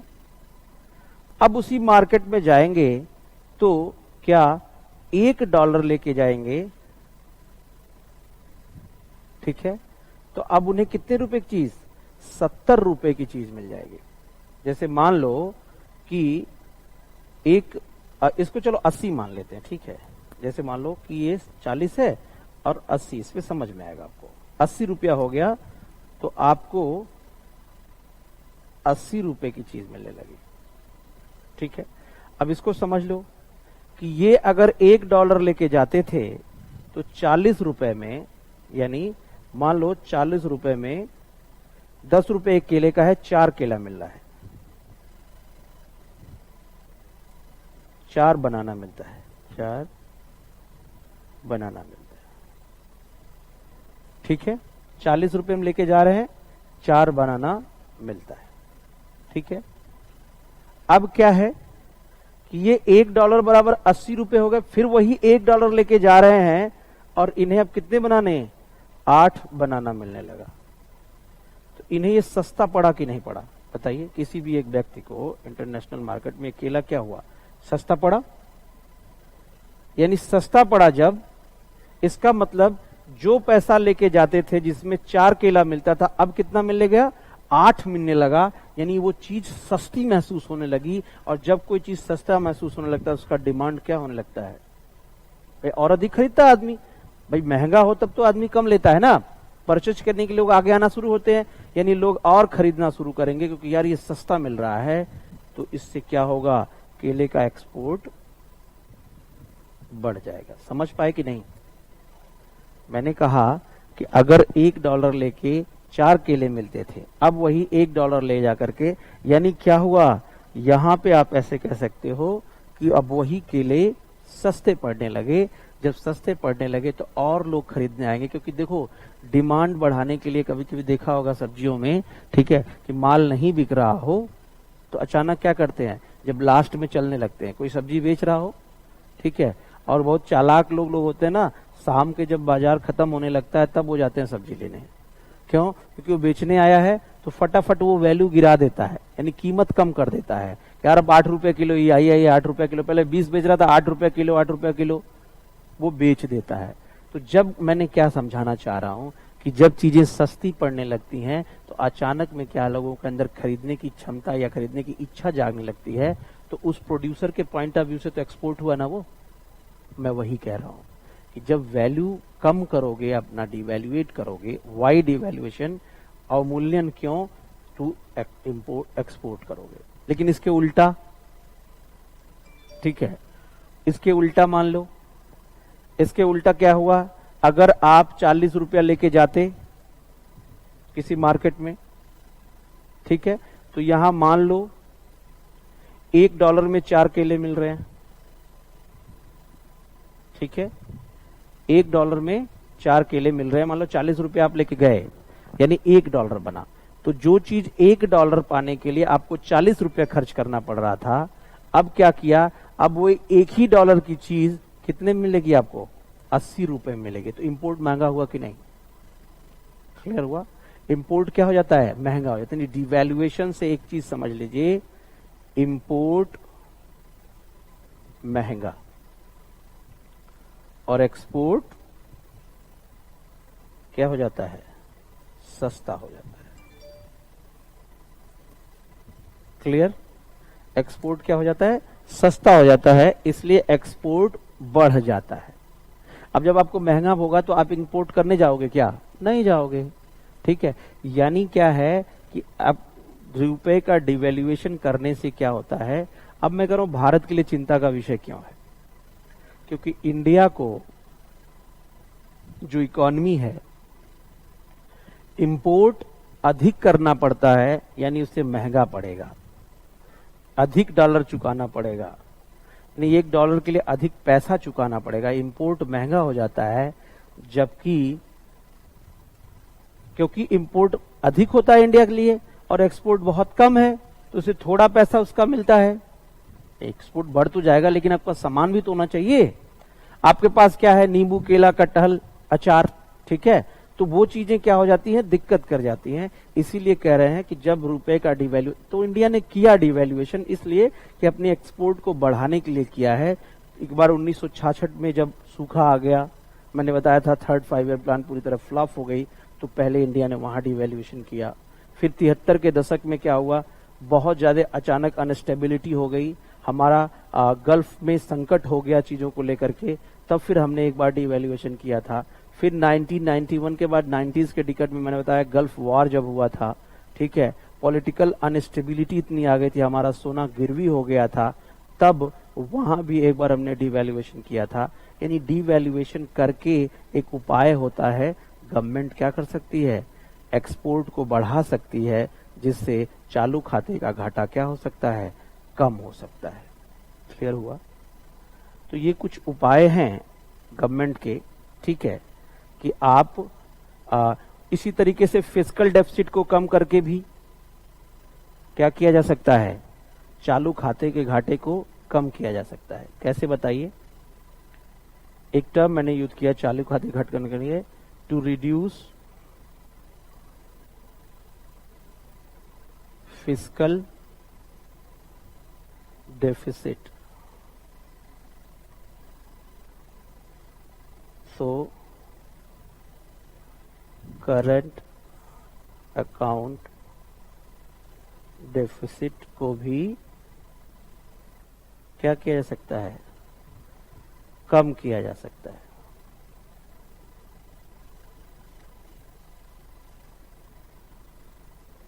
बोलिए कैसे? सोचिए थोड़ा दिमाग लगाइए। मैंने कहा फिजिकल डेफिसिट को भी कम करके, यानी राजकोषीय घाटे को कम करके चालू खाते के घाटे को कम किया जा सकता है। इमेजिन करिए, थोड़ा दिन हो गया, हो सकता है राजकोषीय घाटा भूल गए होंगे आप। राजकोषीय घाटा कम करने के क्या उपाय हैं बताइए? वो याद है आपको? फिजिकल डेफिसिट को कम करने के उपाय याद है आपको? क्या होना चाहिए फिजिकल डेफिसिट को कम करने के लिए उपाय भाई? रेवेन्यू इनकम बढ़ाना। फिजिकल डेफिसिट का मतलब क्या है? टोटल एक्सपेंडिचर, याद है, माइनस टोटल इनकम एक्सक्लूडिंग क्या, मार्केट बारोइंग्स एंड अदर लाइबिलिटीज। यही तो राजकोषीय घाटा। राजकोषीय घाटे को कम करके भी राजकोषीय घाटे को कम करने के लिए क्या किया जाता है बताइए? या तो एक्सपेंडिचर को कम कर दो, इनकम को क्या करो, बढ़ा दो। एक्सपेंडिचर जब कम करोगे, इनकम जब बढ़ाओगे, राजकोषीय घाटा कम करने का क्या है, खर्च को कम करो, आय को बढ़ाओ, तभी तो राजकोषीय घाटा खत्म होगा। और जब आय बढ़ेगा तो क्या आएगा, आय बढ़ेगा तो सेविंग होगी, गवर्नमेंट की सेविंग होगी, सेविंग बढ़ेगी, सेविंग बढ़ेगा तो क्या होगा, इन्वेस्टमेंट होगा, और जब इन्वेस्टमेंट होगा तो क्या होगा, न्यू इंडस्ट्रीज लगेंगी, या ऐसे सीधे कह दूं प्रोडक्शन बढ़ेगा, प्रोडक्शन बढ़ेगा। और प्रोडक्शन बढ़ेगा तो क्या होगा बच्चों, प्रोडक्शन बढ़ेगा तो क्या होगा, सरप्लस होगा। क्लियर? और सोचिए, सरप्लस होगा तो क्या होगा, बोलिए, एक्सपोर्ट बढ़ेगा। और अब एक्सपोर्ट बढ़ेगा तो क्या होगा, फिस्कल करंट अकाउंट डेफिसिट,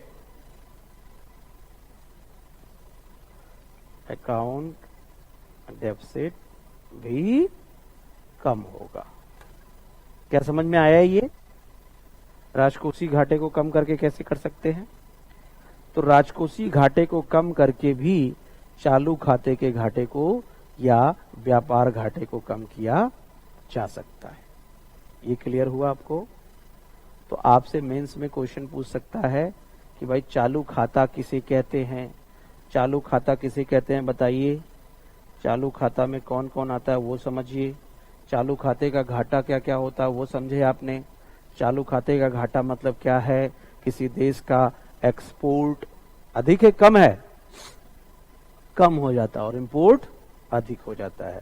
तो इसको कम करने के लिए चीन के साथ क्या हमारे साथ समस्या आ रही है, चीन के साथ मैंने कहा चीन के साथ व्यापार घाटा हमारा लगातार बढ़ता जा रहा है और स्तर पे तनाव भी बढ़ता जा रहा है।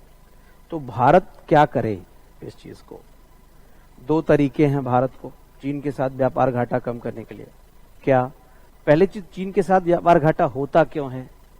इसलिए होता है कि ये इंडिया है और ये चाइना, इंडिया और चाइना। क्यों व्यापार घाटा होता है? व्यापार घाटा क्यों?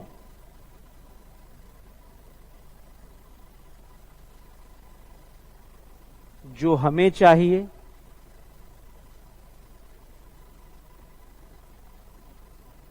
सब उसके पास, ठीक। दूसरा, जो हमारे पास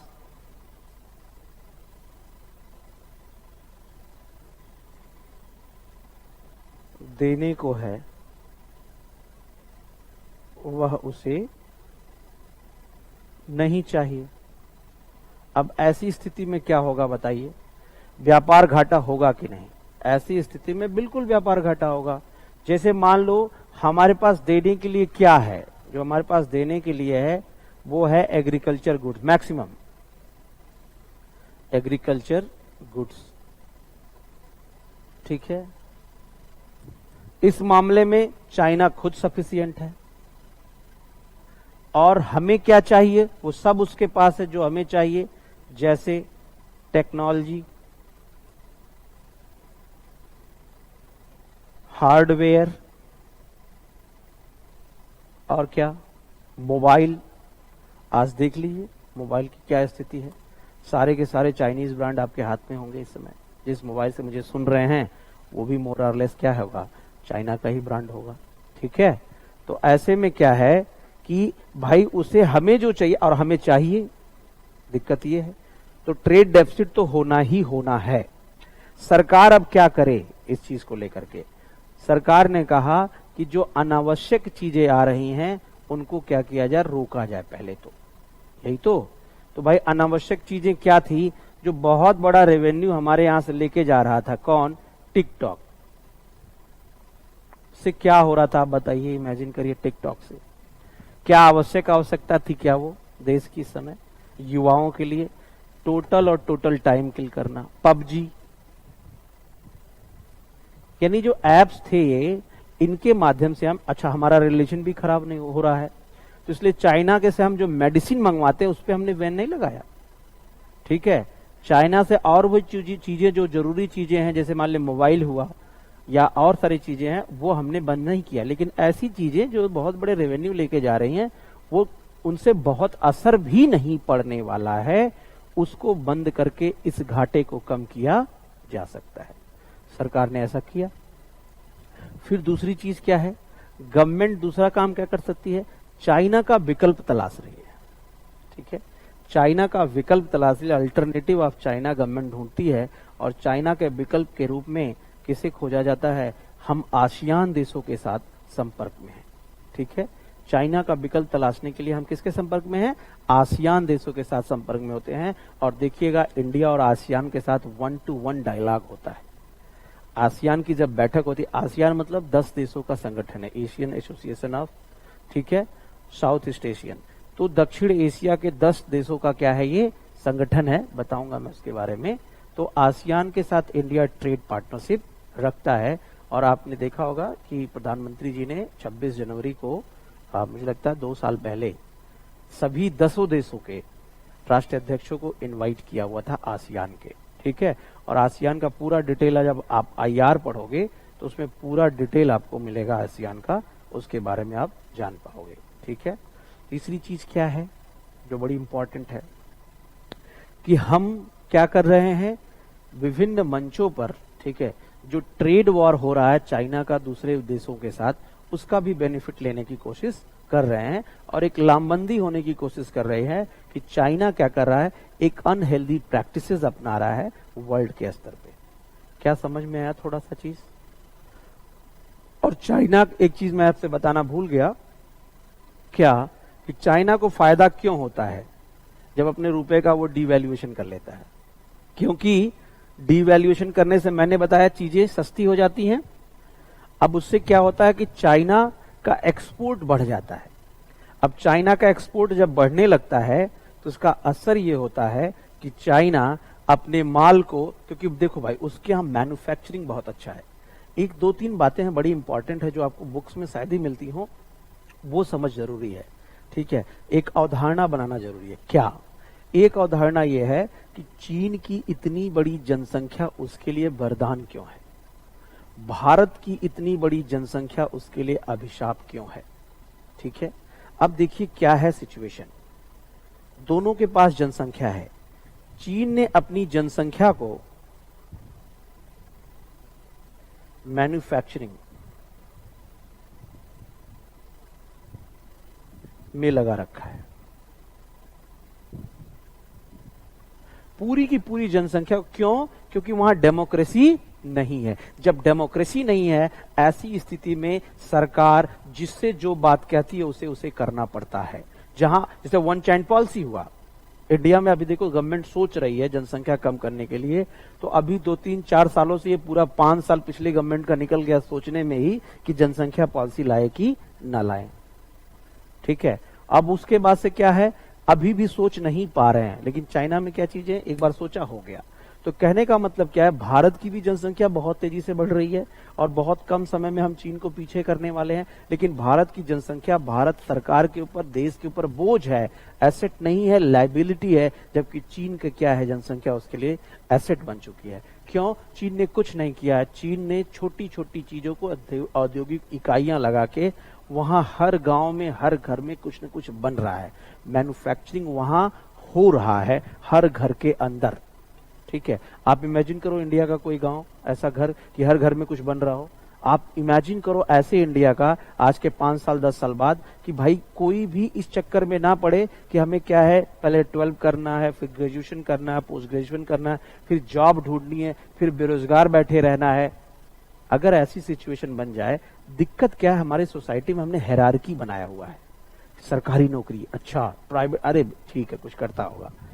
क्लियर हो रही बात? तो यानी क्या, ये माइंडसेट क्या है उस इंडिया को। अब देखिए इंडिया में क्या है, पूरे के पूरे दोपहर में, सुबह खाना बनने के बाद घर में एक आदमी कमाएगा, 10 खाएंगे, खाना बन जाता है। दोपहर में पूरे भारत में सीरियल्स चलते हैं और वहां सब बैठ के सीरियल देखे जाते हैं।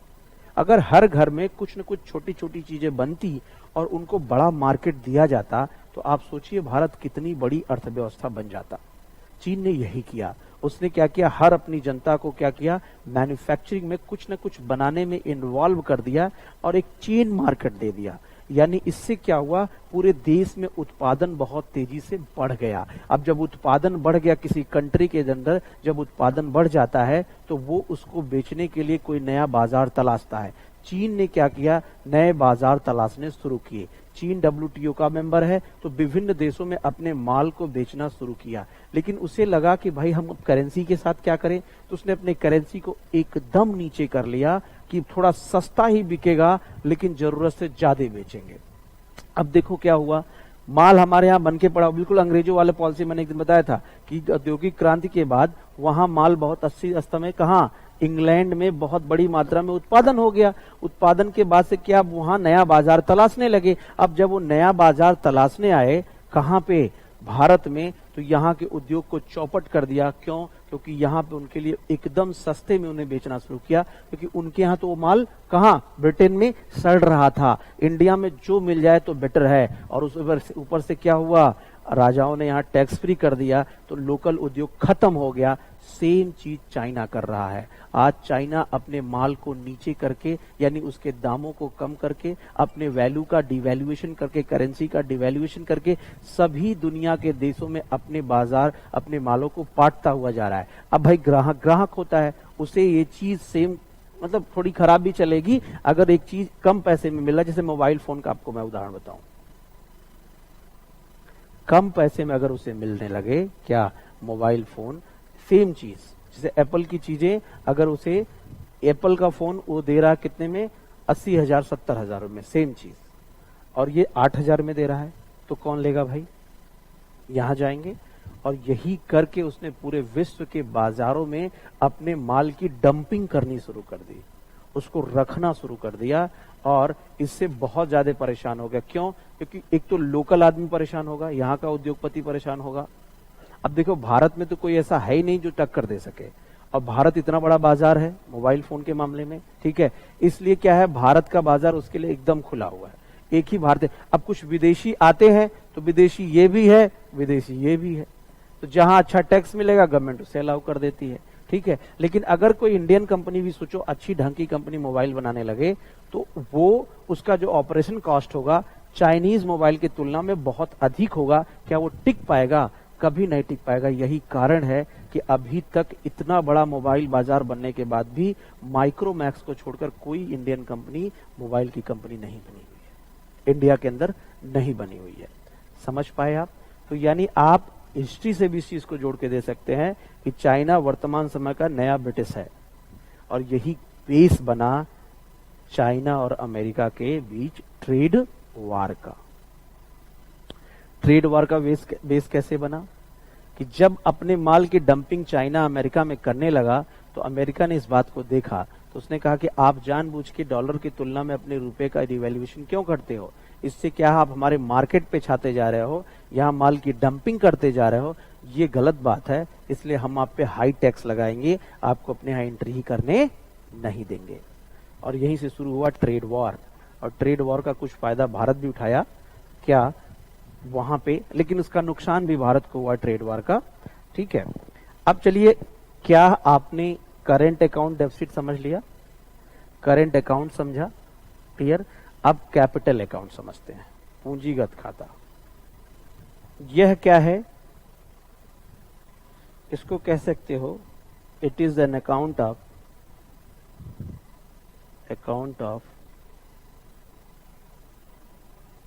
फाइनेंशियल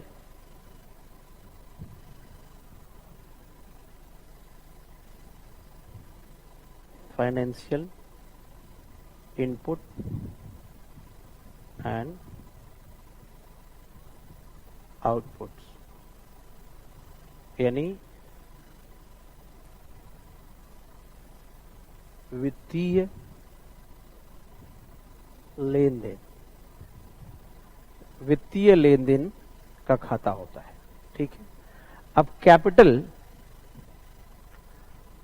किसी कंट्री में दो तरह से आता है, क्या कह सकते हो?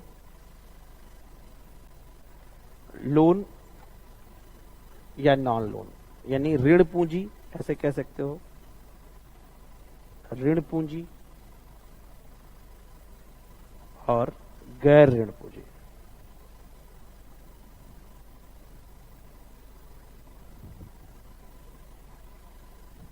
इसमें में डेप्ट, नॉन डेप्ट,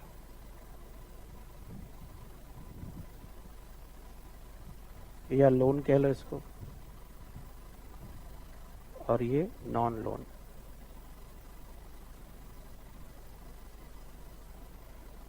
टर्म्स में मत जाइए, समझिए भाई। देश में कैपिटल कैसे तरह से आता है? या तो सरकार ऋण ले रही, या फिर ऐसे पैसे आए जिसमें ऋण ना हो, ठीक है। यानी उसे आए वो पैसा कैपिटल, लेकिन उसके लोन के रूप में कंसीडर ना हो। ऋण में क्या हो सकता है?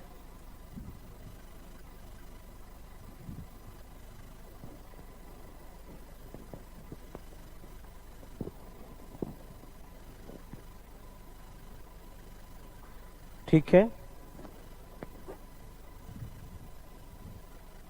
अब देखिए क्या होता है।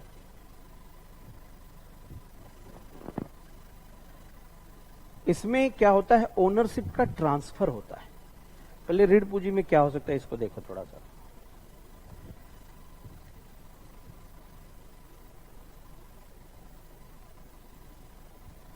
ठीक है, ऋण पूंजी में क्या है? बाह्य सहायता या उधारी, लोन टेकन बाय द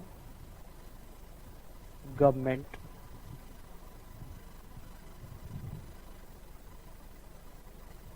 और इसे कह सकते हैं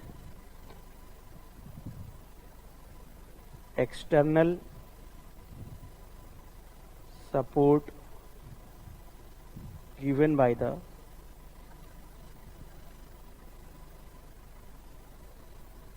फॉरेन कंट्रीज एंड इंस्टीट्यूशन, ठीक है, और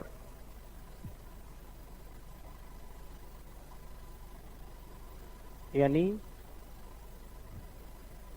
सरकार द्वारा उधारी और इसको कह सकते हैं बाह्य सहायता, बाह्य सहायता। और नॉन डेप्ट में या फिर गैर पूंजी ऋण में क्या हो सकता है? विदेशी निवेश,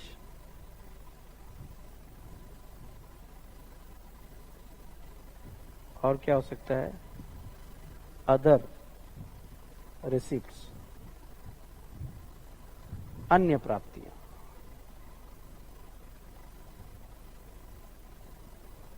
अन्य प्राप्तियों मतलब कोई अगर आके दे रहा है, क्या इन्वेस्ट कर रहा है, आईपीओ खरीद रहा है, बॉन्ड्स ले रहा है, ठीक है, या किसी कंट्री के साथ कुछ चीज कर रहा है, तो उसे कहेंगे अदर रिसिप्ट्स, ठीक है। मिला जुला के क्या होता है कि फाइनेंशियल लेन देन होता है, ठीक है, और इसमें स्वामित्व का परिवर्तन होता है, यानी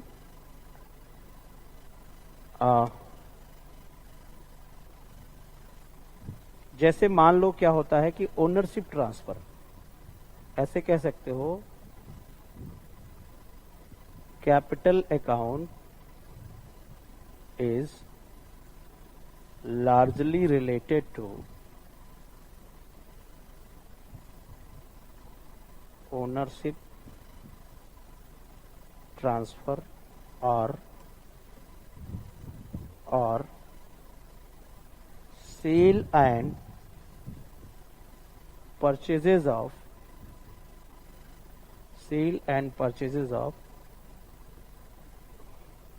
assets या physical assets,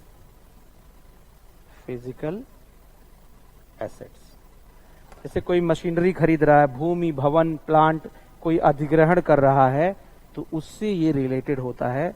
cell and purchase of क्या प्लांट्स, उससे ये रिलेटेड होता है, ठीक है। अब देखिए क्या होता है, चालू खाते का घाटा आपको पता चल गया, पूंजी खाता इतना पता हो, ठीक है, दैट इज क्वाइट ओके, ठीक है। अब क्या है,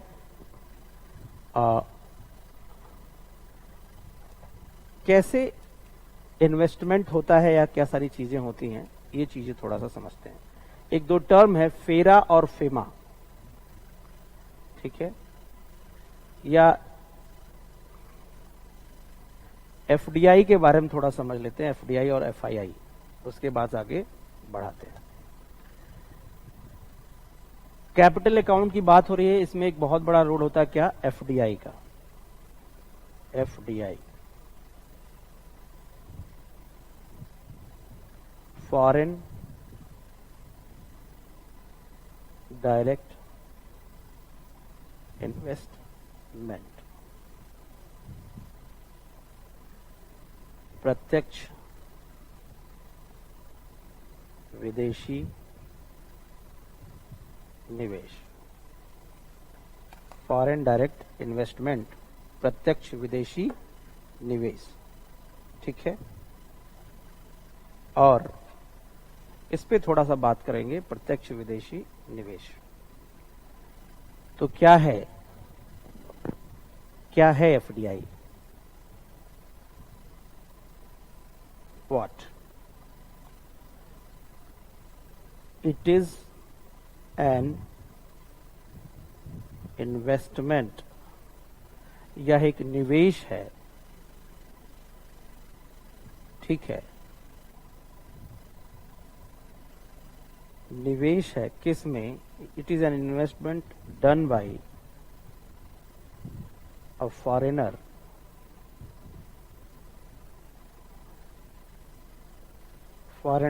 अब इसमें पर्सन भी हो सकता है और कंपनी भी हो सकती है, पर्सन भी हो सकता है और कंपनी भी हो सकती है, ठीक है। और वो क्या करता है, वो किसी भी संस्थान में, देश में दो तरह के इन्वेस्टमेंट कर सकता है। क्या? या तो न्यू इंडस्ट्री लगा ले, न्यू इंडस्ट्री, नई, क्या कह सकते हो इंडस्ट्री का मतलब आप यहां समझ लो, नया प्लांट या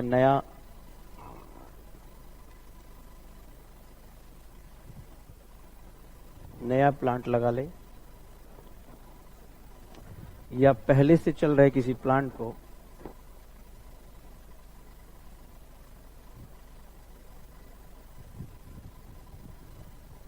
हिस्सेदारी खरीद ले, हिस्सेदारी खरीद ले। पहले से चल रहे किसी प्लांट में क्या करे, वो अपनी हिस्सेदारी खरीद ले। इसे कहते हैं हम क्या? न्यू तो इसे कहेंगे कैसी एफडीआई, ये मैं आपको बता चुका हूं। ये होगा ग्रीन फील्ड एफडीआई, एफडीआई, और ये होगा क्या? Brown field FDI. Green field FDI और ब्राउन फील्ड एफडीआई इसको कहेंगे हम, ठीक है। अब मैं बात करना चाह रहा था कि एफडीआई क्या होता है। एक स्टेबल नेचर का होता है, यानी लिख सकते हो कि एफडीआई अस्थाई प्रकृति का होता है। अब इसके क्या लाभ हो सकते हैं, पूछ सकते हैं एफडीआई यानी कि प्रॉफिट, लाभ क्या हो सकते हैं, ठीक है। कैपिटल फॉर्मेशन, देश में पूंजी निर्माण को बढ़ावा, कैसे मिलेगा बताइए आपको कैपिटल निर्माण से। कैपिटल फॉर्मेशन मैंने कहा हमेशा कैपिटल फॉर्मेशन मतलब इन्वेस्टमेंट, याद कीजिए प्रोफेसर साहब को, इन्वेस्टमेंट और सेविंग, इन्वेस्टमेंट और सेविंग। जब एक नया इन्वेस्टमेंट किसी कंट्री के अंदर आएगा, बट ऑब्वियस बात से वो उत्पादन को बढ़ाएगा, उत्पादन जब बढ़ेगा तो एक्सपोर्ट होगा या सेविंग होगी, फिर सेविंग के बाद से नई इंडस्ट्री लगेगी। So it will increase the, it will enrich the process of industrialization. So you can say it that FDI can enhance the capital formation rate in the country. Is it clear? दूसरा, new technology,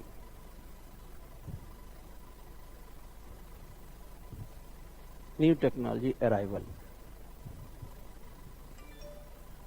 यानी नई तकनीक का आगमन होगा। नई तकनीक का क्या होगा? आगमन होगा, ठीक है। और न्यू टेक्नोलॉजी का अराइवल होगा, यानी अभी आप देखिए हम अगर 1991 के बाद एलपीजी नहीं किए होते तो आज हमारे पास इतना हाईली टेक्नोलॉजी या इस तरह की चीजें नहीं हो पाती कि मैं बात कर रहा हूं और आपके मोबाइल में देखा जा रहा है, ठीक है।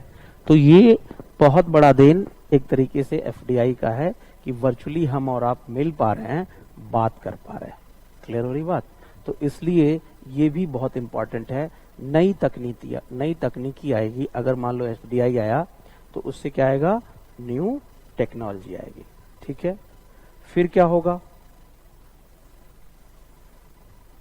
Managerial skill will be developed, नई प्रबंधकीय कौशल, प्रबंधकीय कौशल का विकास, प्रबंधकीय कौशल का, क्योंकि कोई बड़ी कंपनी आएगी यहां अपना इन्वेस्टमेंट करेगी तो सीधी सी बात है उसके पास हाईली प्रोफेशनल्स मैनेजर होंगे जिससे इंडिया भी सीखेगा, ठीक है। और मैं आपको बताऊं चाइना की सबसे बड़ी खासियत है, आज भी दुनिया में चाइना एफडीआई इन्वेस्टमेंट में यानी अट्रैक्शन में नंबर 1 पे है। क्यों? क्योंकि वहां पॉलिटिकली अपलिफ्टमेंट इसी बात पे हो रहा है या होता है कि आप अपने क्षेत्र में कितना इन्वेस्टमेंट लेके आए, वो भी फॉरेन इन्वेस्टमेंट। तो चाइना क्या करता है, बहुत स्ट्रेटेजिकली क्या करता है, जो भी कंपनियां आती हैं उनसे तकनीकी और उनसे क्या है, उनके प्रबंधकीय कौशल को चुरा लेता है, और उसके बाद से क्या होता है कि उनकी टेक्नोलॉजी चुरा ली, उनकी कॉपी चुरा लिया, उससे कॉपी कर लिया, और फिर उसी तरीके के अपने यहाँ एक नया क्या कंपनी तैयार कर लेता है।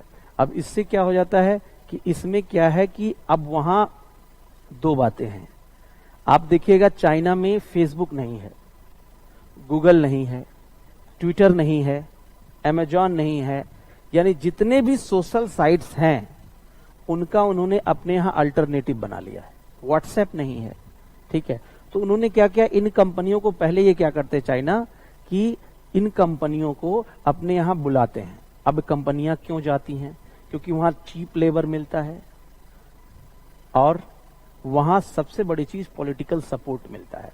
आपको जमीन की कोई दिक्कत नहीं, लैंड ले आइए, लेबर की कोई समस्या नहीं, पैसे की कोई समस्या नहीं। तो जब कोई भी देश किसी बिजनेसमैन को इतना अच्छा इन्वायरमेंट दे रहा हो, इतना अच्छा माहौल दे रहा हो, आप बताइए आप उद्योग नहीं लगाओगे अपना? मजे की बात तब होती है जब आप उद्योग लगा दिए, अपनी तकनीकी लेके गए, और तकनीकी का आपने क्या किया, इंटेलेक्चुअल प्रॉपर्टी अपना एक्ट बना के बैठे हुए कि नहीं हम इसे नहीं बेचेंगे।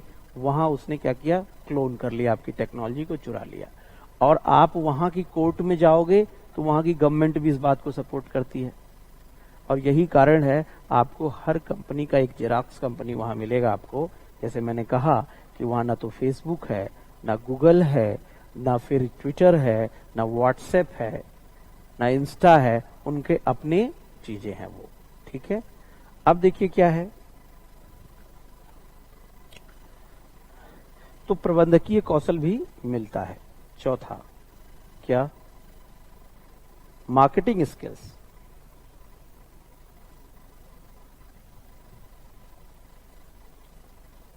यानी विपणन कौशल का भी विकास होता है। विपणन कौशल का भी क्या होता है, विकास होता है, ठीक है। और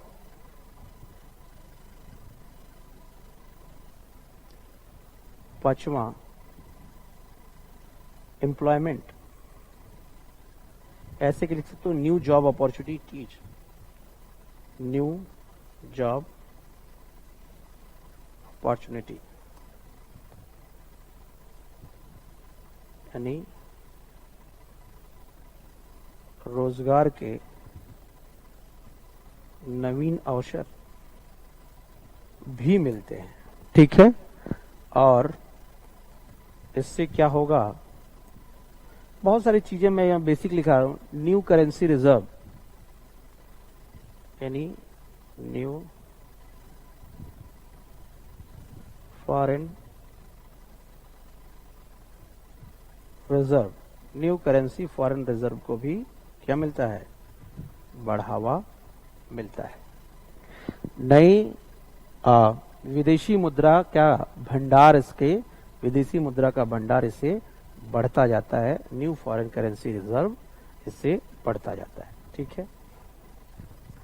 और क्या हो सकता है एफडीआई को लेकर के, एफडीआई के रूट्स होते हैं। मैंने ग्रीन फील्ड और ब्राउन फील्ड बता दिया। देखिए रूट्स ऑफ एफडीआई,